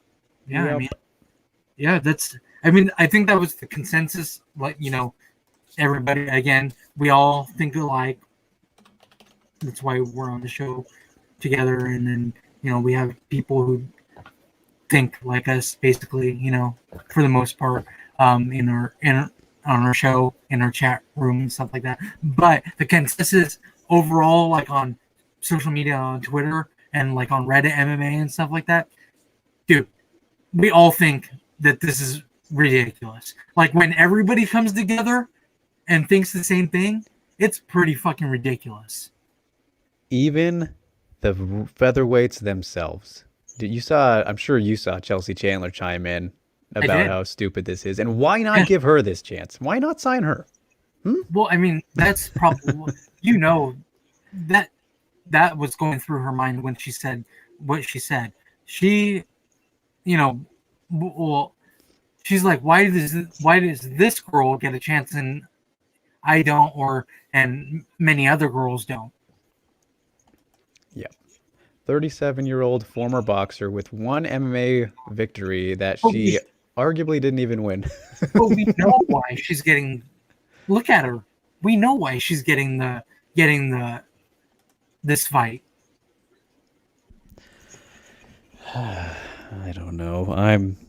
You know what? If there's one thing that I'm really looking forward to about this, if there's one thing, because there's really only one thing, it'll be to see how the UFC tries to sell this garbage. Like how whoever's on commentary tries to hype up this matchup. Well, like it's gonna be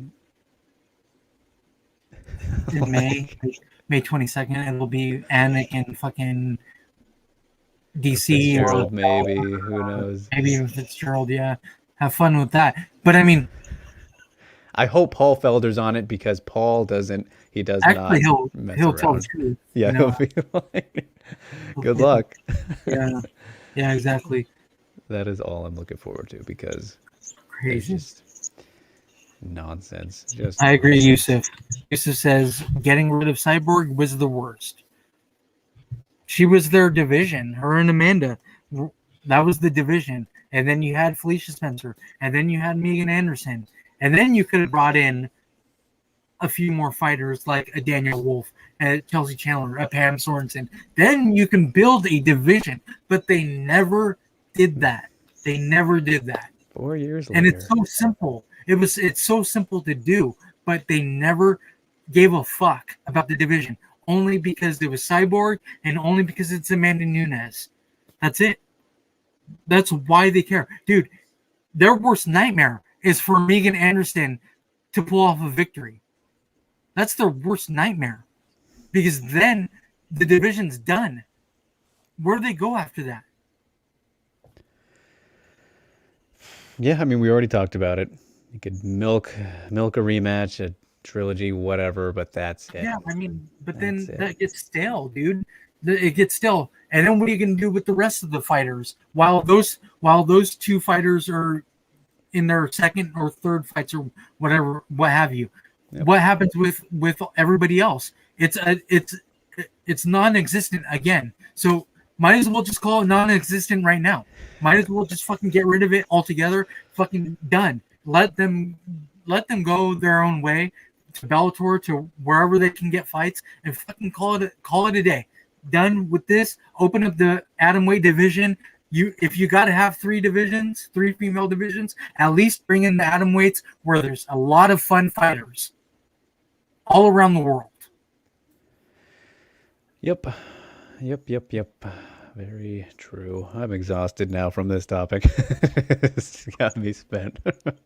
I want to see Megan and Felicia fight all the best featherweights they can so badly.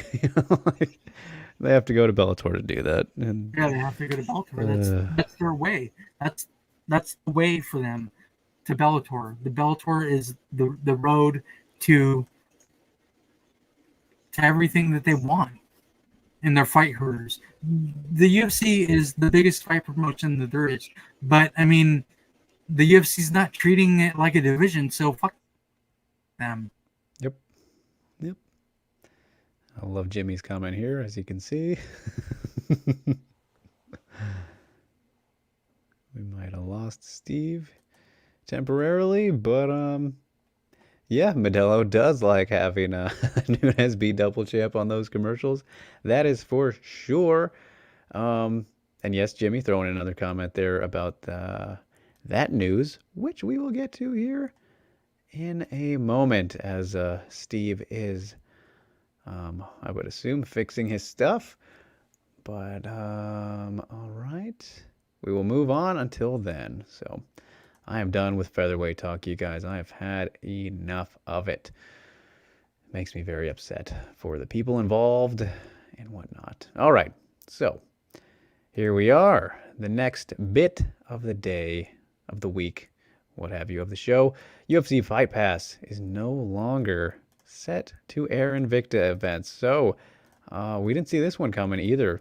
The news of that happening. You know, Invicta, of course, has been on Fight Pass since 2014 now, I believe, since Invicta 8. So really longer than not, you know, most of the history has been taking place on Fight Pass. So now they're in a bit of a limbo. Apparently, we'll be airing the next event at the very least, and presumably, you know, I mean, maybe more than that, depending on how quickly they can find a new home. The events will be on YouTube in the meanwhile. And Steve is back now. There you are, buddy. What did I miss? Oh, nothing. Just transitioning into the Invicta news. Dude, this sucks. So we went from Invicta being on their own pay-per-view and stuff. Yep. You know, we were paying what, $10 Yep. all the way up until Invicta 6, I believe. 8. 8? Shit. Yeah. Okay.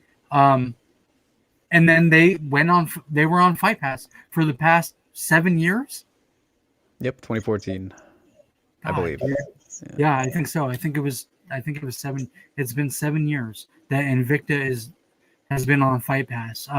They were they were one of the first organizations that were Fight Pass exclusive. Yeah. And now they're not. My hopes for them, I know their next card they're going to do on their own YouTube page, which is great.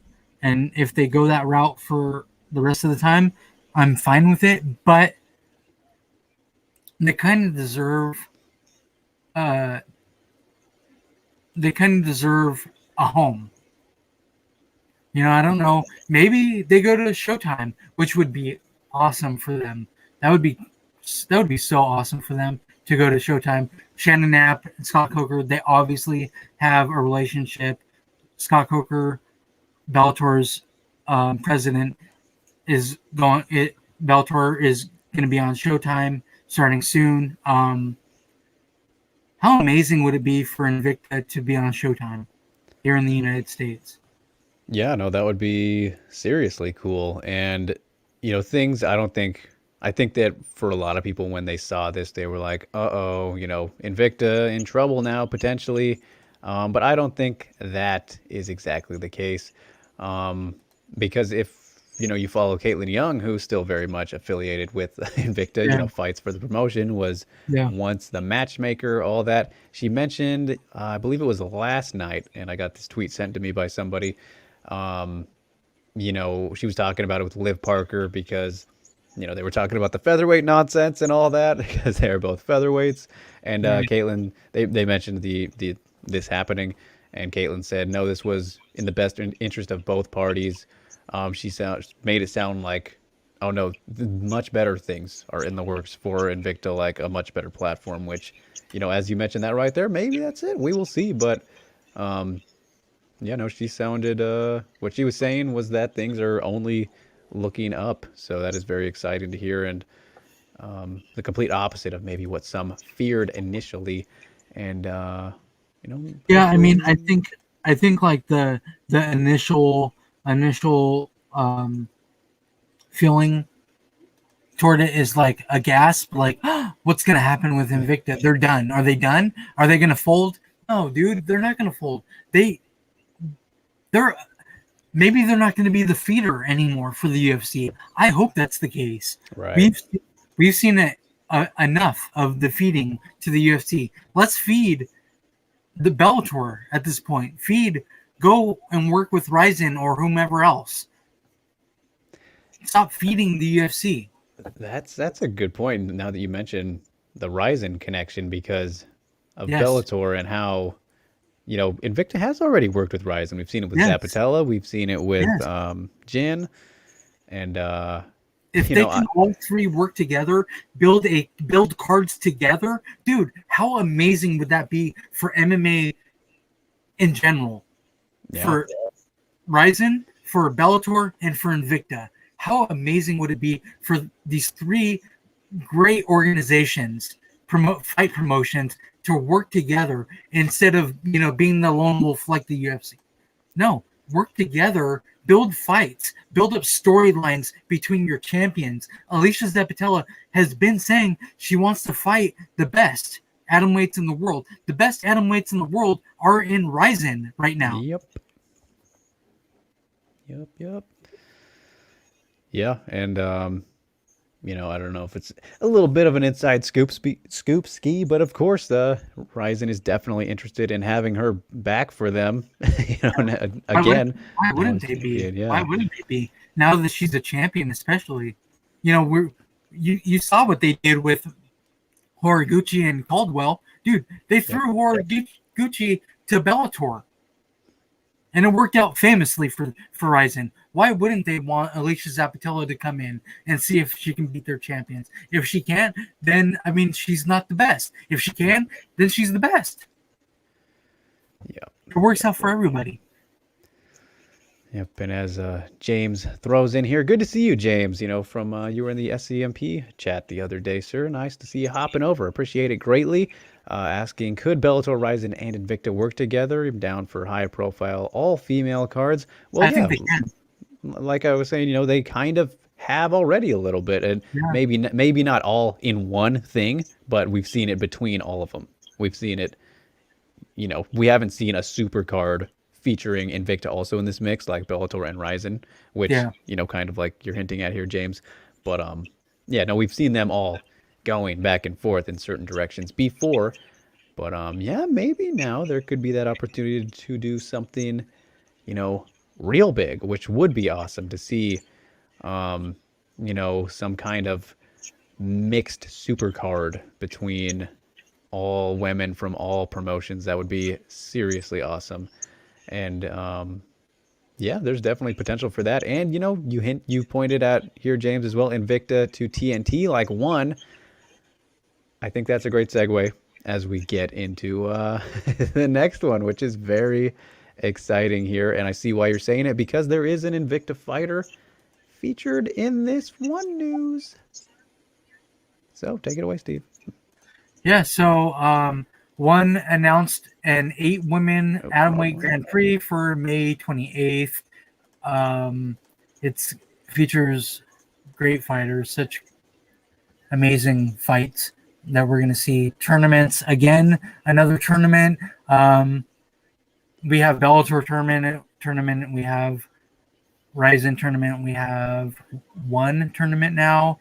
We have the PFL tournament. Obviously, the only major organization not to have a tournament, it seems, is the UFC, which probably should do a tournament in the lightweight division, but they're not going to, because again, they are the lone wolf and they don't fucking care about anything going on other than themselves.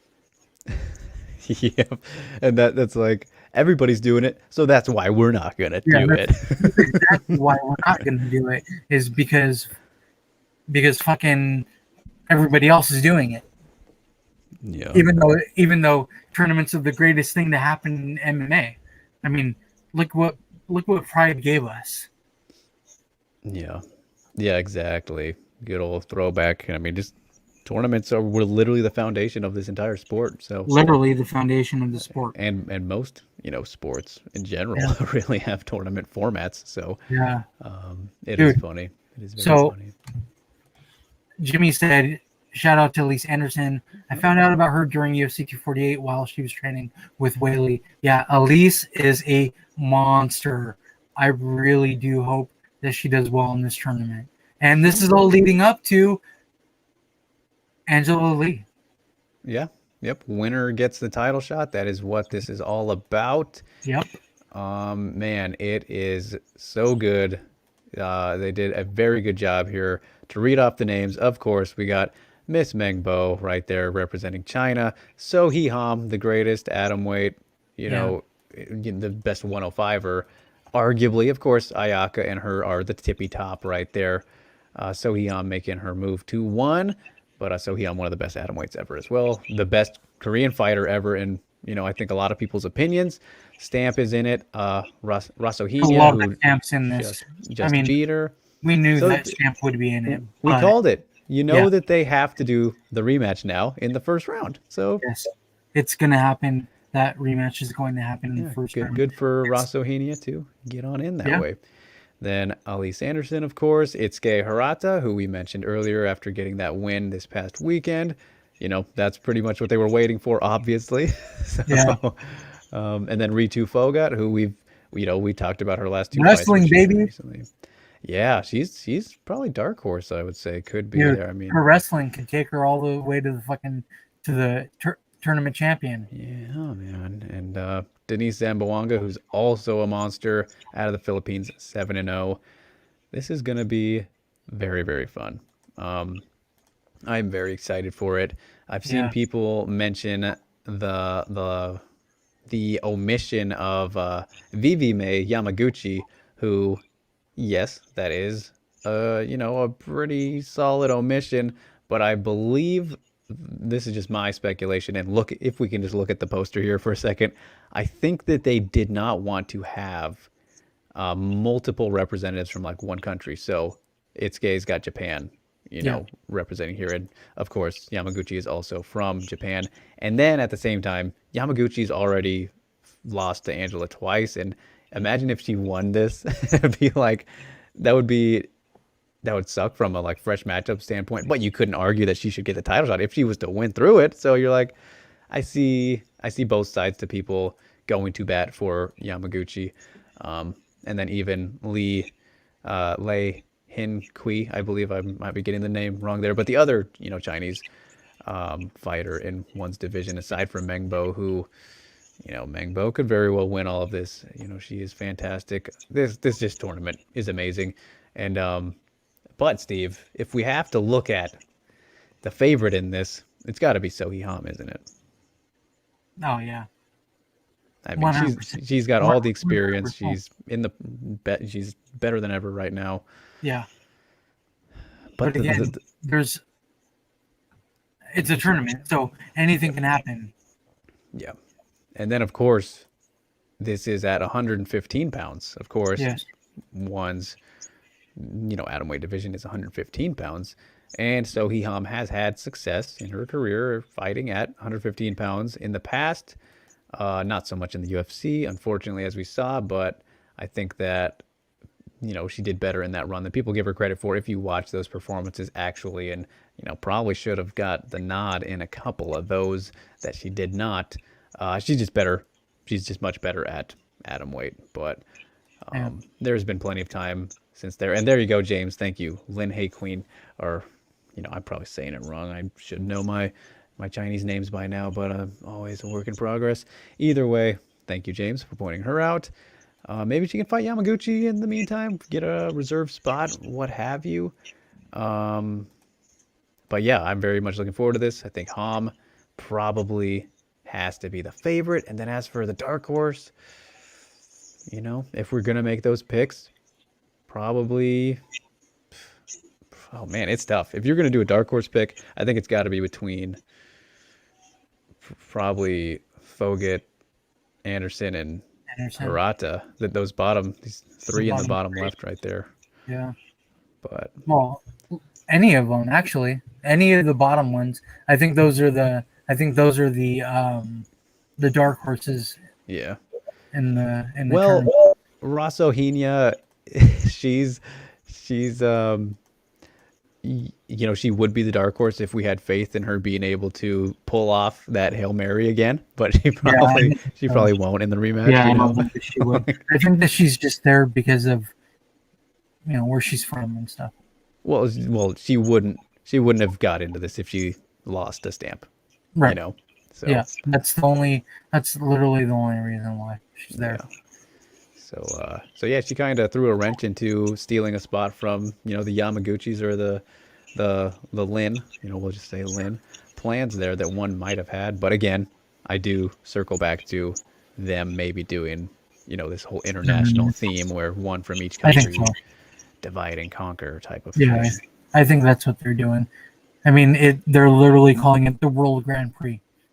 Yeah, exactly. There you go. That's got to be what it is then, and I'm sure that we'll have more details about that very soon. So I am very excited for that, though. I cannot wait, and I'm very interested to see if they. I don't think they will do this all in one night, but it only says May 28th, so that's when it's going to start. Opening round matchups. But if we get a one nighter, how about that? Dude, if they do one night tournament, it would be fucking insane. Would love it. Yeah. I mean, we see it with Invicta, so why can't they do it? Yeah. See it with Invicta. We see Ryzen doesn't do the entire tournaments in one nights, but they do No. have, the what is it? I think the semifinals and finals they do. Yeah, the Yeah. semifinals and Yeah. then the finals, they do it in one night. But Right. PFL doesn't do it in one night. Bellator doesn't do it in one PFL night. does theirs in their finals in the one night, don't they? They do the No. semifinal and the final. Oh, right. Yeah, that's what it is. Okay. Yeah.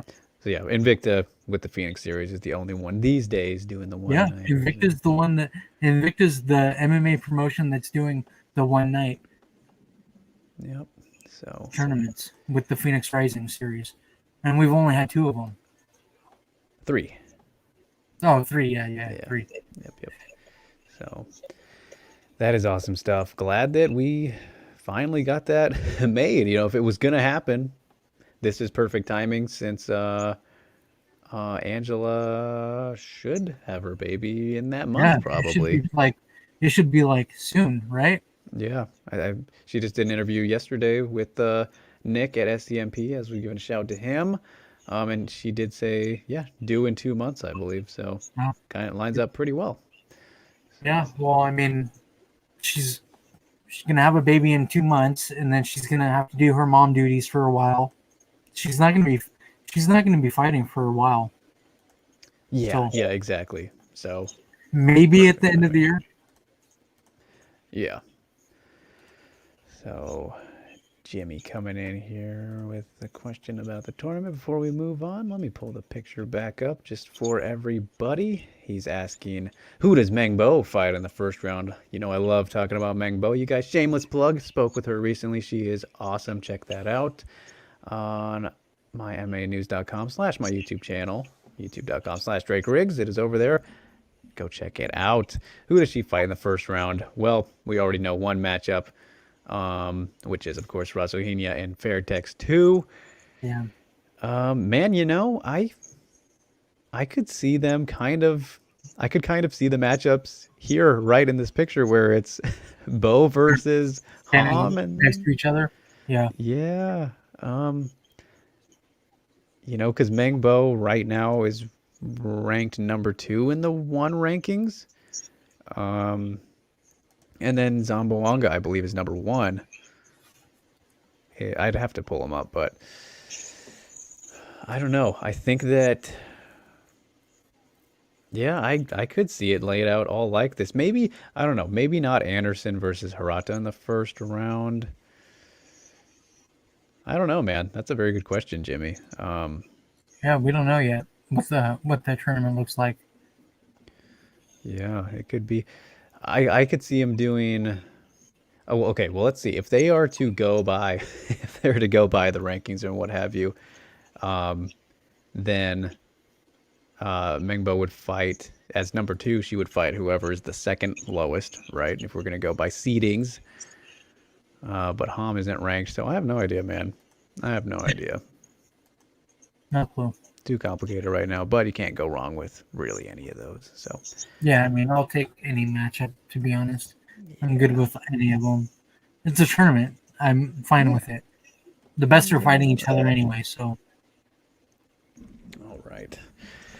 Yep. All right. So last news bit of the day, you guys, and it was a bigger one. So back to the UFC we go. Yeah, so flyweight champion Valentina Shevchenko is going to fight Jessica Andrade at UFC 261 on April 24th in Las Vegas. There's the official ESPN MMA picture.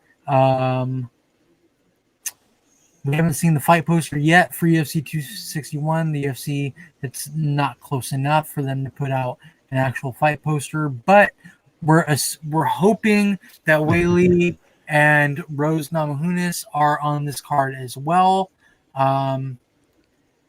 We don't know. We don't. And then of course, Carlos Esparza and Yan Janan.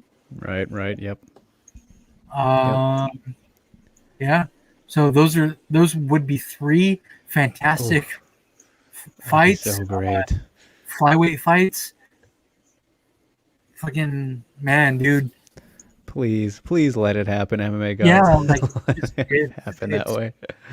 yeah. I mean, it's just it would answer a lot of questions for us. I think. Oh yeah, we could sort things out. Yeah. It would be excellent. Needs to unfold that way. So Shevchenko Andrade though, not mad at it at all. No, we've talked about this fight already. We saw this happening. Yeah. You know, is when Andrade went to flyweight, and we saw this happening already. Yep, and it was just kind of a matter of time of figuring out when it would go down, and now we know. So we will see what Andrade can do against the Bullet. We got Pile Driver versus the Bullet. Great nickname battle, as well as just a great battle in general, surely. So looking forward to it. Looking forward to it. I'm in on this fight. Yusuf, if you're still here, I know you love this fight, Yusuf. That he surely does. The big Shevchenko fan. Yep. And all right. Oh, I don't think. Okay, so Jin says Whaley and Rose, Esparza, Yan, Valentina and Andrade. Do you think these fights would be on the main card? The two title fights obviously would be on the main card. I don't think that they would put Esparza and Yan on the main card though. Oh, they'd have to, man. Like, I don't look think at how high they're ranked. I don't think that they would. 3-on-1 main card. I wonder. I feel like that has happened once before. Yeah, what card was that on? Where we saw. What card was that? Had to be a Nunes card, right? It wasn't too long ago. I feel like it wasn't too long ago. Yeah, I'm not sure. Could be wrong, but yeah, it does feel pretty recent. I don't know. Maybe. Yeah, this is a pay-per-view, so that makes So sense. James asked if this card was in Singapore, would Shevchenko headline over Whaley? No, there's no way that Shevchenko would headline over Whaley in Singapore. In Vegas, I would assume that Shevchenko would, but there's no way in Singapore. I don't know. I get where you're coming from there, and I agree with that line of thinking. But then at the same time, UFC does some silly kind of stuff with their title fight booking a little bit because of the weight, and this fight is flyweight ahead of strawweight, so this could end up being the main event no matter what. Yeah, that doesn't mean anything. Whaley is what people would want to see anyway. We know Shevchenko is great. We know she's great. But look who she's going against this time. Yeah, but Whaley is the one. I mean, she's the one that they want to market. And if it's in Singapore, dude, they have to put her as the headliner. They have to. Yeah. It would be stupid for them not to. Well, she would get all the press anyway. So make her the headliner. Shevchenko doesn't need that anymore. Yeah. No, you're right. It's just UFC works in mysterious ways sometimes. Yeah, I mean that's the only problem is it's a question of the what would the UFC do? It's not a question of what fans would do. Fans want Whaley to headline these fights, especially somewhere in Asia. It makes complete sense, but again, it's the UFC. They don't make sense. Yep. Couldn't have said it better myself. So Whaley said they got to add Lauren versus Calderwood as a backup to this fight. I why not? think that Lauren said that she wants to be the backup to this fight, right? I mean, she should be. If anybody's gonna be, should It be should be her. her backup, yeah. So But nobody's gonna miss weight. It would yeah, have it would have to be something like coronavirus or right. something else happening. Yeah, I think the weight will probably be good in this case, but Yeah, the weights. it doesn't hurt to have a backup. That's for No, I, sure. I think every title fight should have a backup. I Yep. literally every title fight that they put on should have a backup. Yeah. Yeah. No, that would be very nice. So, all right. Oh, double tapped it. So, all right, you guys. We will leave it there for the news. That is all. We had so much to get through. Jeez, busy week of action here, and some madness in good and bad ways. We'll leave it at that as we get on to this week's action. So let's get into it, Steve. Here, starting off with your girl. All right. So Alexis Davis and Sabina Mazo are going to fight at UFC Vegas Oh, 20. Um, Alexis Davis, feel like it's been a long time for her. mm-hmm. How long has it been? Jeez. Since the Arujo fight, I believe. Let me see here. Pulling it up, pulling it up. Yep, Arujo, July 2019. Yeah, that's a year and a half ago almost. We're going on a year and a half. Wild. No, we're going on 2 years. Shit. Yeah, longer than her pregnancy break. uh, so She's yeah, this is looking at her interesting. record. She's lost 3 in a row. I know you wouldn't Arujo, realize Maya, it. and Chikajian. But that fight against Chikajian was all the way back in 2018. Yeah, She yeah, is not an active fighter at all. yeah. Not lately, that's for sure. And Yeah, you no. know, to to give her a little bit of credit here, as she fought three of the best flyweights in the division on this three-fight losing streak. So not the worst thing in the world, but at the same time, and she also did note in a recent interview with James Lynch, shout out to our boy James, that the weight cut just kind of got harder and harder Yeah. as, I think she's almost 40, 36 right now. Yeah. Been around for a long time. Of course, Alexis Davis is, you know, kind of a pioneer at bantamweight. We remember her from the Strikeforce days.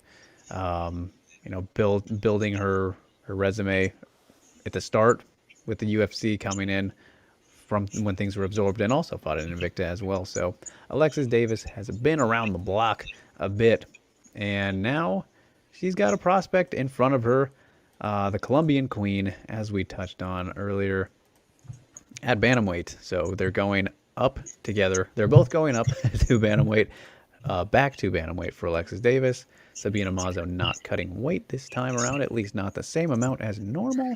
This could be a dangerous Sabina Mazo, man. Yeah, I mean, maybe if she goes out there and kills it against somebody as experienced as Davis, why not stay? I mean, she's got the frame for this division, unlike, the questionable Cortezes or Macy Barbers of the world, as we mentioned earlier again. Yeah.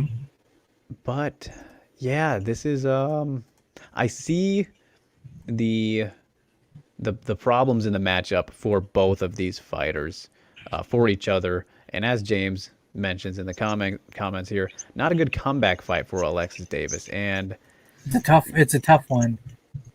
Yeah, the time away, going back up, taking on somebody who's been active and continually growing like Sabina Mazo has been dangerous on the feet.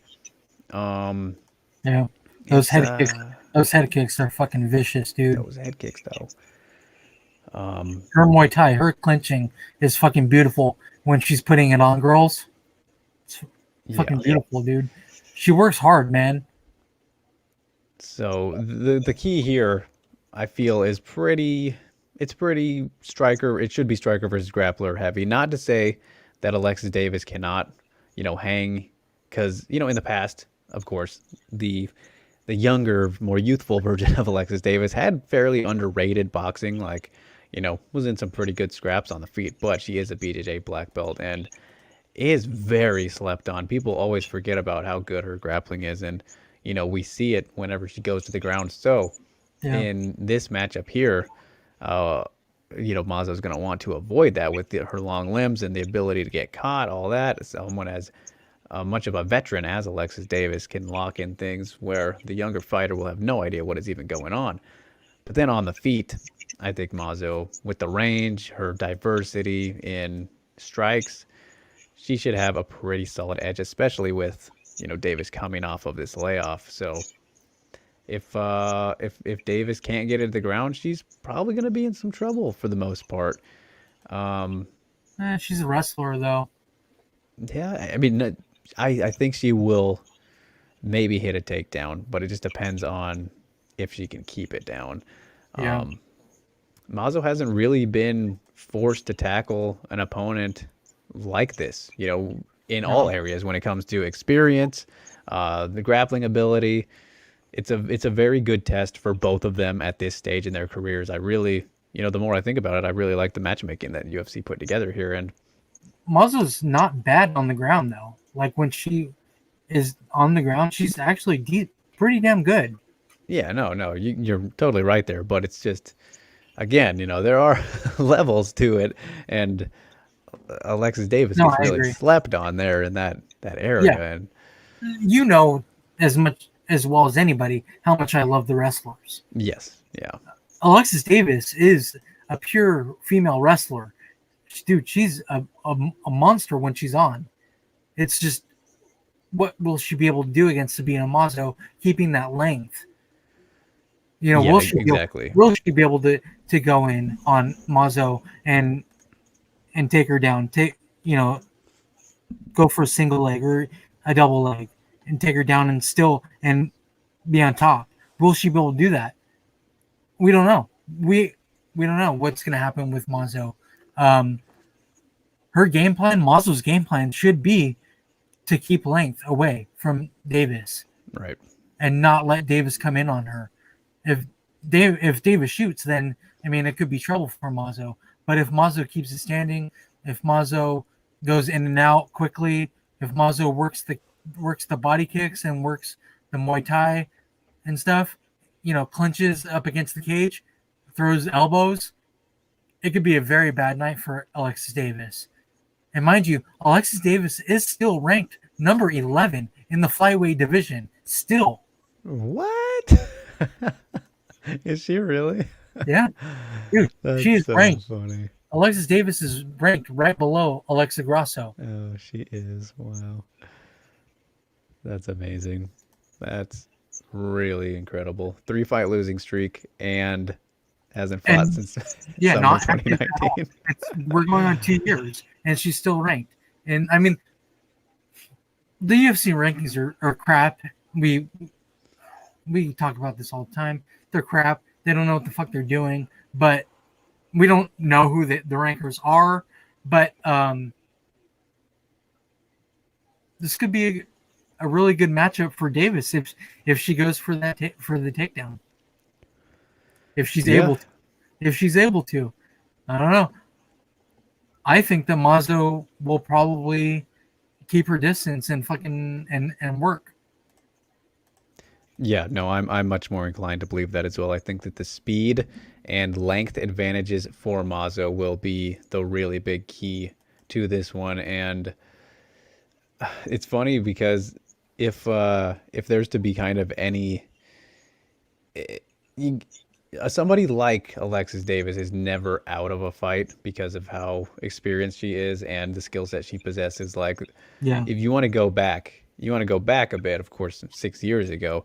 But do you remember that Sarah Kaufman rematch that, or was it the trilogy they fought a couple of times? Yeah, the trilogy fight that they had at UFC 186 when Sarah Kaufman was lighting Alexis up like for the entire fight, and then in that second round, kind of, towards the middle part of it, Kaufman, I believe, kind of got lulled into taking Davis down, and then she hit that crazy comeback armbar after she was just getting beat up. Like, like that's the danger in Alexis Davis. Of course, that was years ago now, but I'm sure she's still able to pull off something like that, especially against somebody who isn't at the same experience level as Mazo.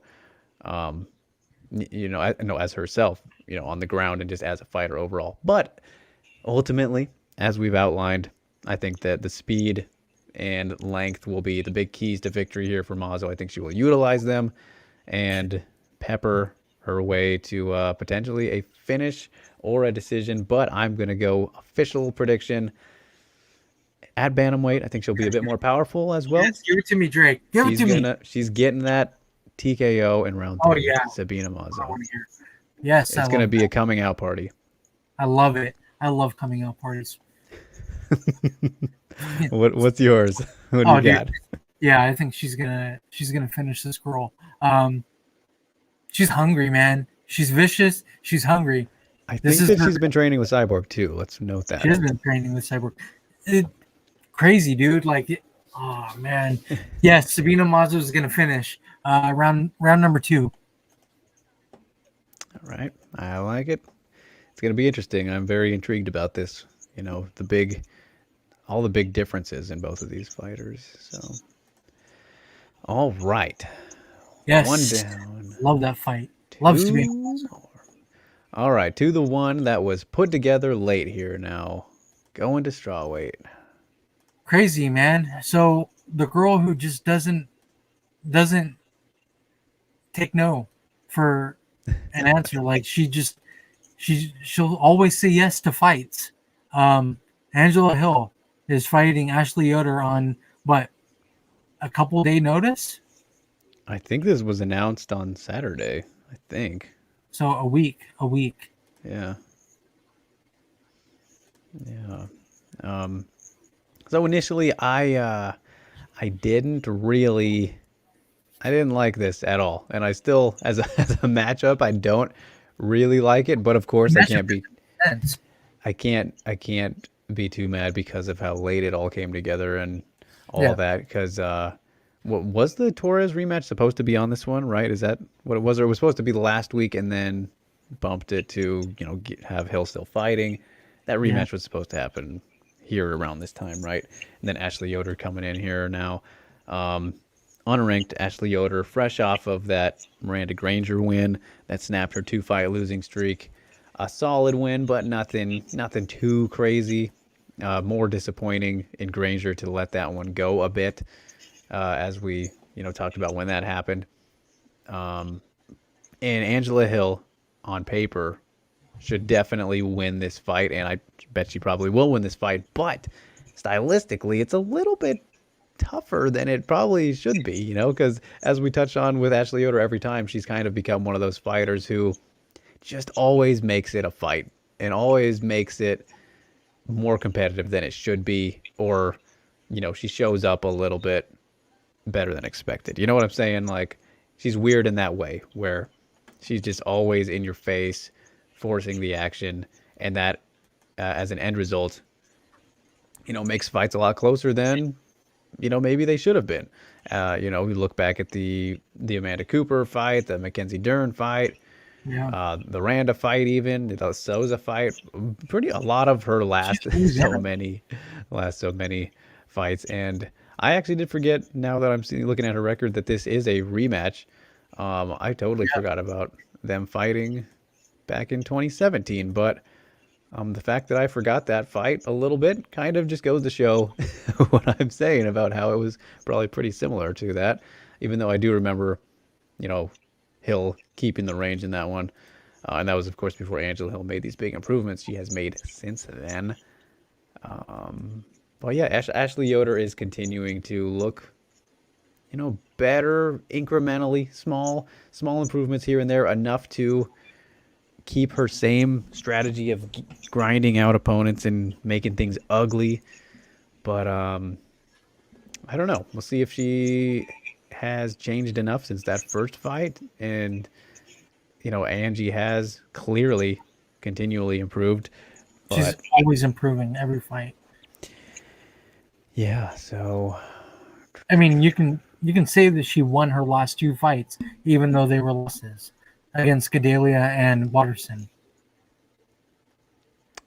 yeah, right, definitely. So then that would extend her winning streak quite lengthily. But And she's still ranked. yeah, I think no, she's which is I think she's fair. number 12. Yeah, she's number 12. She's right above Virna Jandiroba and right below Mackenzie Dern. Yeah, so that's fair. In this matchup, though, I just think that she will need to keep Ashley off of her, and she will be just fine for the most part. But I don't see Angela getting too crazy or too aggressive, anything like that, because then Ashley gets her openings to get in close and make it ugly. As I said, that's what she needs to do and what she will probably look to do. I don't think she'll try and put And on have some to. crazy, some crazy striking war with Angela. As we've seen, she's got some of the better movement in the division and what have you. So I don't know. I don't like. I wasn't too excited for this fight the first time it happened, and I'm not again. But it should be interesting for as long as it lasts. But ultimately, I just have to go with the person who is the better fighter overall, which is Angela Hill in this case. I think For maybe sure. not overall, but her skills are better and sharper. Ashley Yoder is quite well rounded, but it's just her strengths aren't. She doesn't have one big strength, I would say, whereas Angela Hill, obviously a very good striker. So Yeah. Angela Hill for me, yeah, unanimous decision, I think. Yep. I go Angela Hill.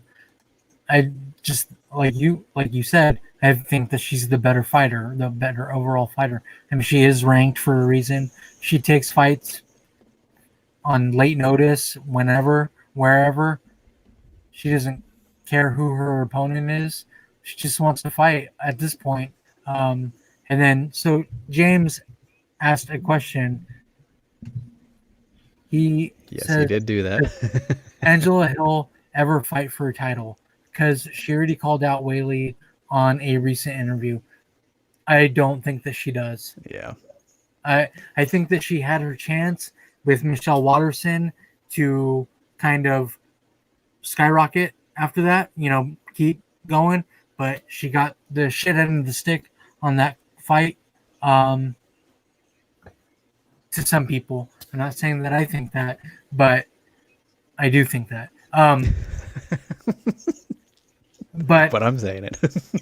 but I mean, like if she would have won that fight, she would 100% not be fighting Ashley Yoder right now. Right. So she's kind of in a tough place. I mean, who are they going to throw her in there with? Well, they wanted to do Tisha, so They did want to do Tisha, but and it would have been a great fight. They don't obviously they don't care for each other. Um, I really wish that Angie would have said, "All right, I'm just gonna wait it out and fight Tisha Torres." Instead, she went with Ashley Yoder. Um, I hope that she beats Yoder and we end up seeing the Torres fight. yeah, I am down for that rematch as well. Um, and James They don't also, they don't like each other, so I mean, it. What as fight fans, what more do we want to see? Fighters not liking each other, you know? Like it gives us a little bit more of a story to than just a fight. yeah, indeed, indeed. And then he also notes some recent Hill comments, apparently, which I think that's she's just kind of saying that. I mean, she's got to know. She's It's not not. that dumb. So She can't be that. Yoder isn't that. So I guess I didn't hear this, but Hill said one win brings me to the top of the division, and then there's then I mean I think we're all laughing. That's not against Yoder. If it would have happened against Gedalia or Watterson, then yes, I she would Even have. then, man, look at the division and who's ahead of her. I mean, she would have a better chance Right. than Ashley Yoder against Ashley Yoder. Ashley Yoder doesn't do a hell of a lot for her. No, it just gets her back in the win column potentially. So Yeah, I mean that's it. But she's coming to the part in her MMA career where is she closer to the end, and I think that she is. who Hill? Yeah, Yeah, I mean, you kind of don't ever realize that she's 36 because of how active she stays. So, yeah, she's really active right now. But look what okay, so she gets compared to Cowboy Cerrone, right? Look what yeah, Cerrone's been going through lately. yeah. Not good. No. Yeah, not good at all. We don't want to see that for Hill. She doesn't want to see that for herself. She needs to chill out a little bit, I think. Not take these stupid fights that don't really make a hell of a lot of sense, like Yoder. Right. That doesn't make sense. Yeah. No, that's also a thing. Like, if you want to be a serious contender and actually make that climb, we've seen that it rarely works out when you're that active unless you're Cerrone and can Yeah. manage to win enough times to where you're undeniable. And, Hill hasn't Well, managed to do that. well, I mean, he did He's he pretty even much get it? the only guy who did Yeah. that. So, Well, he fought Connor. well, yeah, but that wasn't on his big stretch to get to Dos Anjos, remember? For his Yeah, title yeah, shot. So, yeah. That's true. and Jin asking if Hill loses, does the UFC cut her? I don't think so. No, Yeah, she's still ranked. I mean, she's still ranked. still They have her. ranked, No, doing they have her. analyst work now. They have her doing commentary and stuff. There's no way that the UFC cuts Angela Hill, Yeah, dude. That would be a shitstorm. yeah. That would be I don't that would think, be very very bad for the UFC. especially because of her activity, I doubt that she's getting huge paydays, right? Because if she's getting more money by being active and collecting it in that fashion than as opposed to getting like huge, accumulation all at one time or whatever. So the Yeah, fact that she's just willing to fight whenever and ever, they love that, first of all, plus all the other little factors. I think she'll be pretty cozy unless she goes on some crazy ridiculous losing streak and just, doesn't look very good. But yeah, I think she'll be fine after this one for sure. yeah. She should win this fight. You have her winning by decision, or does she get a Nah, finish? decision for me. I think Yoder's very tough. We know this. I don't know. Has she ever been finished even? No. Ashley's never I don't lost. think so. Never Yeah. lost by a finish. So she's always in it till the end, man. That's like her thing, as I was saying. So Yeah. how does she We'll win go it for back. you? Yeah, I think Angela Hill gets a decision. Yeah. Yep. Squeaks by again. Squeaks by. What's really funny is Ariel Helwani considered her as the fighter of the year because of her frequency. I mean, I think we did too, right? We No, had, she lost. yeah, but I mean, she fought in a year where not a whole lot of people fought. So did Hannah Cyphers. Well, we talked about Hannah Cyphers, though. We gave Not as Hannah, fighter of the year. well, no, not as fighter of the year. Yeah. We gave Hannah Cyphers her due props. Oh, of course, always. But Not always. that's silly. Not always, but every now and again. All right, let's move on to the last fight of this card, you guys. Let's get into it. Flyweight business. This is a main card fight, right? Yep, both of those are. Is Angela Hill too? Yeah, the Mazo's prelims. Is it a six fight main card? I think so. Yes. I think so. Yeah. All right. Yeah. So Let's see. Montana De La Rosa is fighting Myra Bueno Silva. Yeah, 6 fights. Yep. Here we are, finally getting to see Montana return after that very, very Weak, suspect game weak, plan yeah, weak. against Viviane Araujo. Very curious to see how she comes out in this one. And the man, as we touched on, when this fight was announced, like not the best matchup for her to get back to where she should be, like because Montana's problem, of course, in that last fight with Araujo was completely abandoning her strength, which is her wrestling and grappling, and decided to try and be a striker against the superior striker. In this case, I don't know if I would say that Bueno Silva is that again. I probably give her the slight edge, especially in power and her aggression, as we saw, that great fight against Marina Moroz, unless I'm mixing her up, but I'm pretty sure that was the one. And then on the ground, Bueno Silva is bueno. He's very good with her submissions, and that's the problem. We want Montana to get back to fighting to She her has to be light on strengths. her feet, man. What's that? She has to be light on her feet and Has to be fucking light, but then bro. you want to see her get in tight, get some clinch work, get some takedowns, but then she's playing with fire. This reminds me a lot of what we just saw matchup wise between Polyana Viana and Mallory Martin, except to a higher level extent. Like, Montana is better than Mallory Martin. There's no denying that. But Yeah. she's the Mallory in this matchup to Polyana to Silva's Polyana. I see it a little bit similarly here, but I don't know, man. It's going to be interesting. I think that Montana, we want to have faith that she will have learned from that terrible game plan in the last fight, but she'll be putting herself at risk in this one. So I lean towards Silva finding a submission when Rosa, MDLR, when she goes for pushing the pace, the aggression, get the takedowns, the grappling engagements. I think she's going to get caught in something, and it'll be in the first round. Yeah. Yep. Oh. All right. I have Montana De La Rosa winning this fight. I think that she finds her groove again. She's gotta fucking mix it up though. Yeah. She can't just go to the ground and expect to win, especially against Silva. Keep that shit standing, man. Use your clinch, much like Sabina Mazo.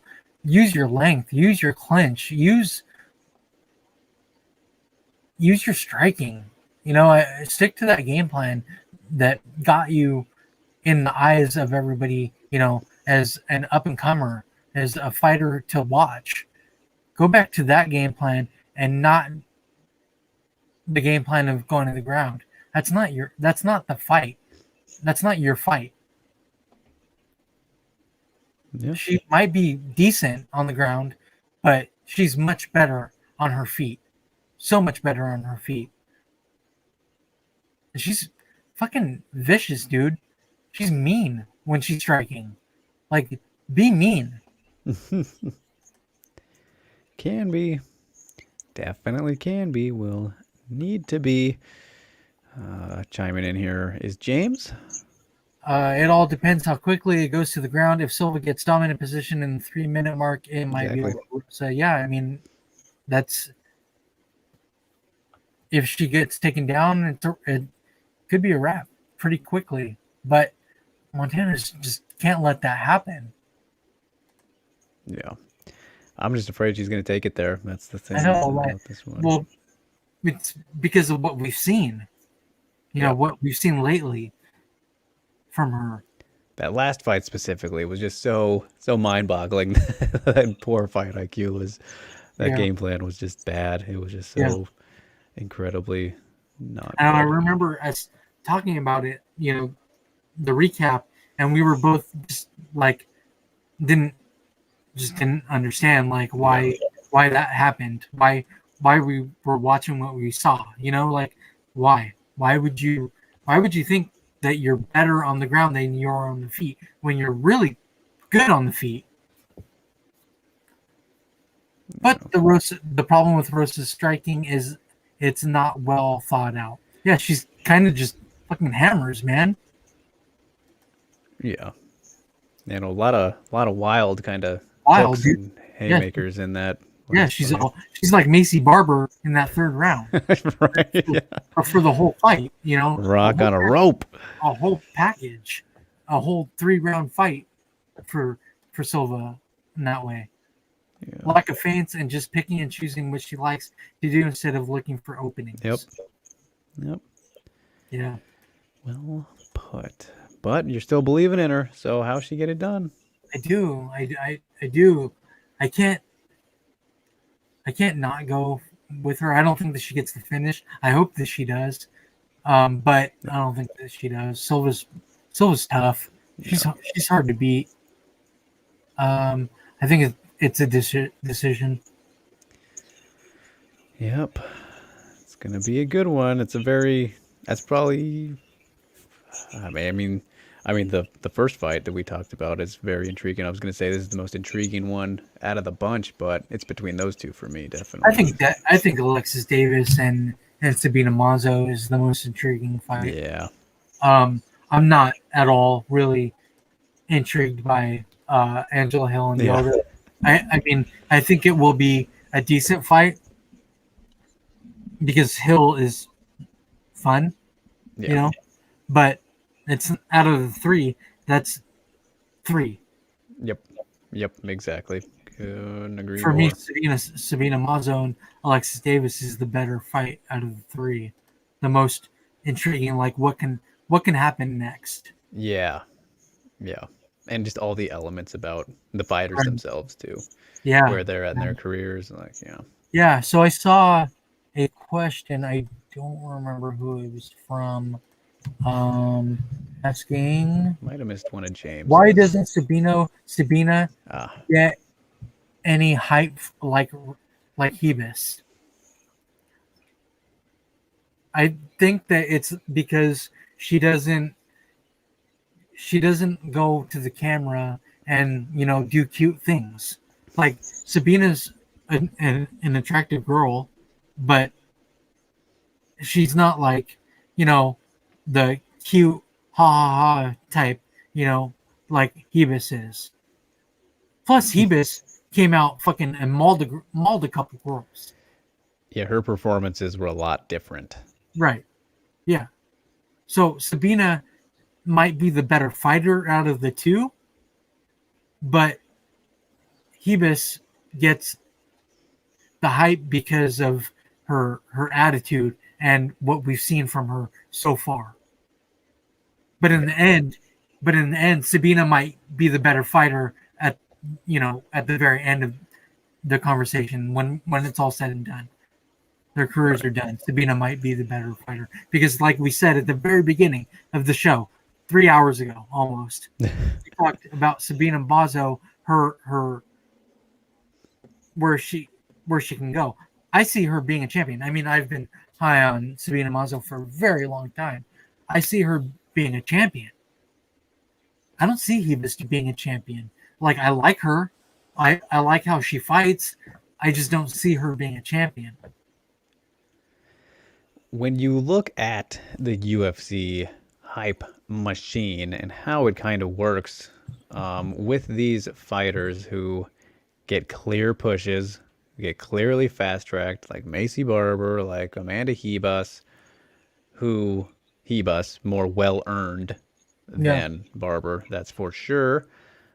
They all have one thing in common, and that is either perfect records or nearly perfect records, right? So you look at Sabina Mazo, who made her debut, and she lost her debut. That immediately puts a halt to everything. Maybe she would have been on that fast track right away, which it's good that she wasn't. That loss was probably the best thing for her trajectory in hindsight, because things are going at a very good pace right now. But if she had won against somebody like Marina Moroz, who was at a time a fight away from a title shot, she could be in the same conversation we're talking about now, where Hebus and Barber and the Paige Van Zants back in the day, the Sage, Northcuts, they got on these super hyped up winning streaks in the UFC when they already had very nice shiny records before that. Yeah. Mazo was undefeated, but then she lost her debut, which put everything on the back burner. And ultimately, I believe has helped her. And then you look at what happened with everybody else. You know, it's not over just yet for Barber or Hebus, especially Hebus, I don't think. Look who she lost to. Yeah, especially Yanas. Yeah, like, there, but it changed things a lot. If they would have lost their first fights, probably could have ended up a lot differently. Like, I think that's a big part of it. So, Yeah.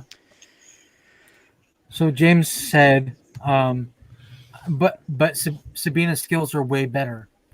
Yeah, I agree. She is turning into the full package of a very good to almost great fighter. She's already been the LFA champion. She's only 23 years old. She's on a 3-win fight streak in the UFC.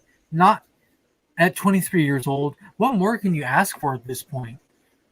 Just imagine what can happen if she beats Alexis Davis.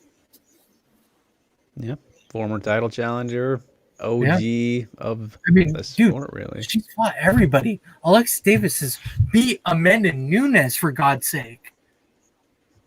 She was the first person to beat her, right? I think. Oh, I One don't. of them. Yeah, I think so. Yeah, I think so. But when did she beat her? That was so long ago. Yeah, that Um, was early on, but that was still. like in between all these Kaufman fights, and then the Right. Liz Carmouche. She beat Liz Carmouche. Yeah. She beat Cindy Dandois. She beat Liz Carmouche twice. Holy shit! She beat Liz Carmouche twice. Yeah. Alexis Davis is legit. Legit.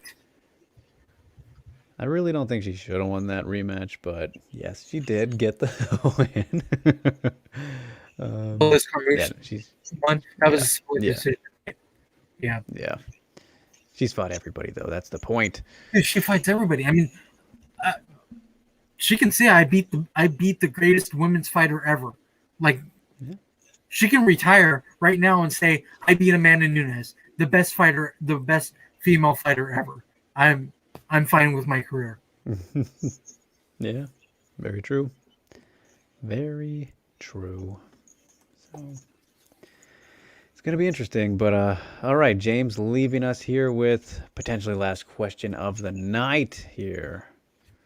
Did you guys think that Whaley was fast tracked? She didn't do any of those things that Steve said he was did. I don't think that she was fast tracked. I just think that things came at a They good time. lined up very well, yeah, Yeah, I think that it just naturally. yeah, I think it was all natural. I don't think that Whaley didn't have a lot of hype. She only had a lot of hype in really Asia. America Right. didn't really know about Whaley up until The um, hardest of hardcores. right. Yeah. I mean, of course, you know, we people knew that she was good and that she had really good hands and stuff like that. We didn't know that she was championship level. I mean, Speak not for we. yourself. Yeah, I'm not saying we, like, because I mean, obviously, I know you knew about her, and I knew about her, Right. obviously, but I mean, like The the, general. the general Yeah. population of MMA fans, they Hmm. didn't know who Whaley was. Yeah. Yeah. And then, she comes right in, beats Danielle Taylor in her debut. And Yeah, then at that point, that was her 18th, 17 or 18th career victory, right? yeah, 16, 17 and 1, whatever. She's only got one loss. It was her very first fight to Mangbo. And then she gets matched with Jessica Aguilar, who is OG as it gets, former best strawweight in the world. Of course, a little bit on the downside back end of her career at that point. Fights in China, takes on Aguilar, wins spectacularly, incredible fashion to beat somebody like Aguilar, how she did. And then after that, just adds to her incredible winning streak. And they match her with Tisha Torres, who is, or wait, am I missing somebody there?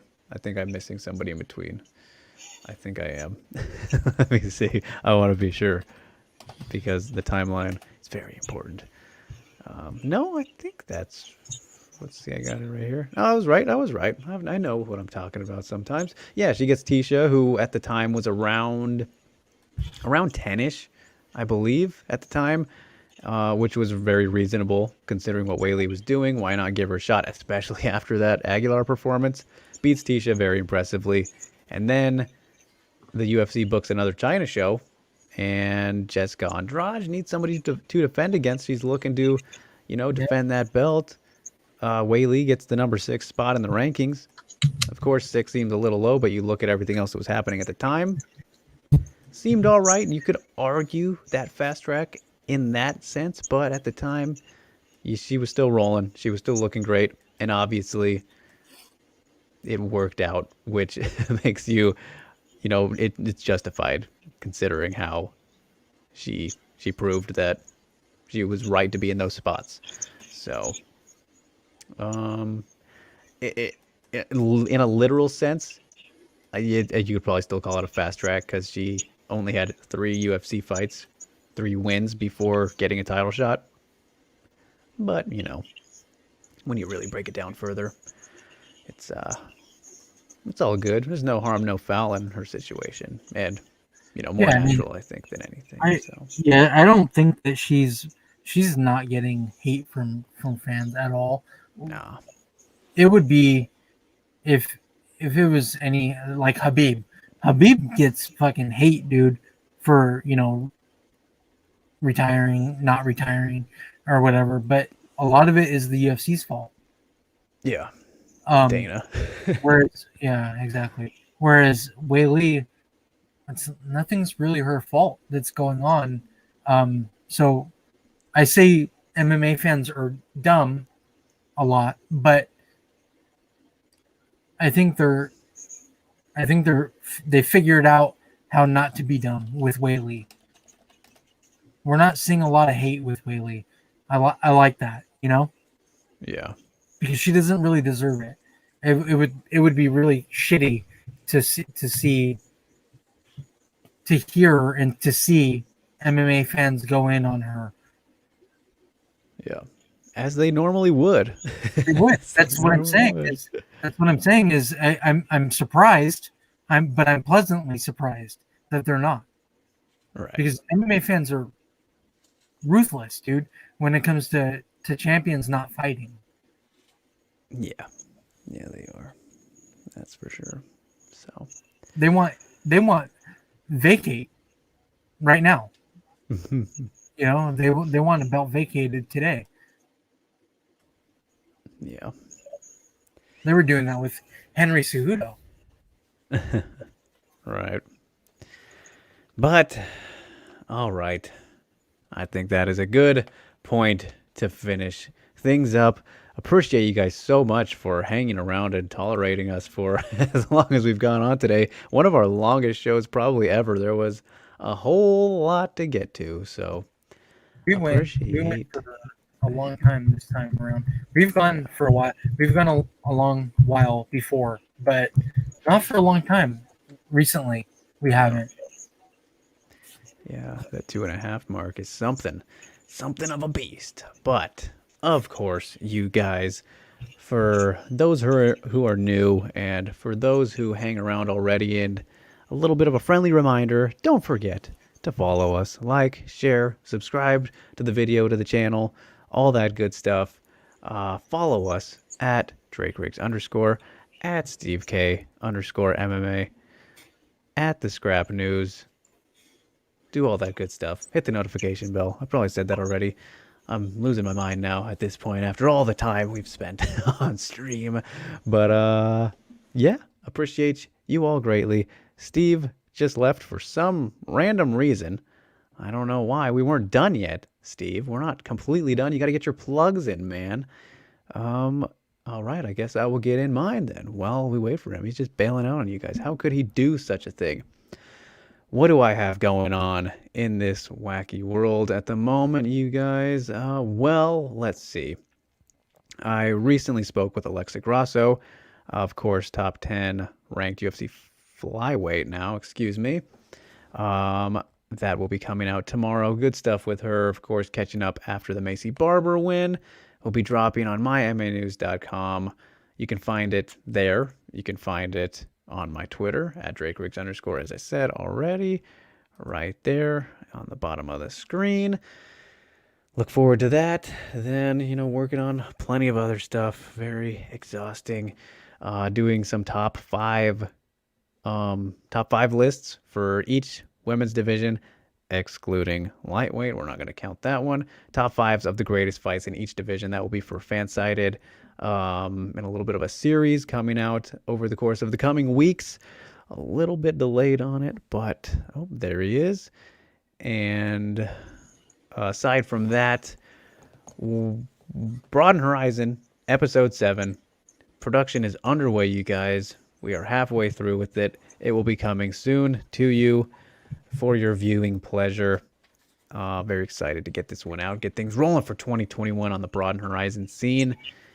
Fantastic. Love that show. If you guys love your, Rising coverage, Japanese MMA fighters and what have you, I got you covered over there on my YouTube channel, Miami News, all that stuff, on my Twitter. Everything's on my Twitter. And then I'll be at UFC 259 next week, providing you coverage for SCMP MMA, everybody. So if you guys have any questions whatsoever that you would like to toss my way, and I can try and get answered from whomever that will be at the event, I will do my best to do so. I've already got a whole lot from, I believe, James. If you're still hanging around here, James, you gave me like 3 yesterday. Appreciate it greatly, sir. Very excited to be back on the ground, doing some in-person work, live coverage. Once again, it'll be my first MMA event to cover since Bellator 238 in January of last year when Cyborg won the title against Julia Budd. So it's been quite a while. I did go to a boxing event in November, on my birthday, October, end of October, but not the same. MMA back in action. I can't wait, you guys. And Steve left again, right when I was going to toss it his way. So I don't want to cancel it. Can't shut things down on him without him getting his plugs in. But I guess I will do my best to help him out in that regard, which would be, he consistently is doing his MMA Inc. interviews. You guys check that out. MMA Inc. on YouTube. That's the channel name, where he talks with all these fighters doing interviews and getting the backstories on all of their tattoos, which is always a really fun and unique thing to do. Get some good names like Chris Lieben and what have you. Steve, what are you doing? It's not me. I don't know. All right. Well, anyways, I'm doing your plugs for you. So telling the people about MMA Inc. What do you got coming out? Let's just say our bias because my internet's okay. crap. All right. All right. So thank you to Yusuf, Headkick Audio, Steve, Alex, Jen, Waleed, Jimmy. Yes, getting there. I'm going down the list. Jimmy, James, Ghost was in here as well. I think that's it. That was enough for a 3-hour show. Yep. Nearly. All right, y'all. Until next week. Enjoy the fights. Peace.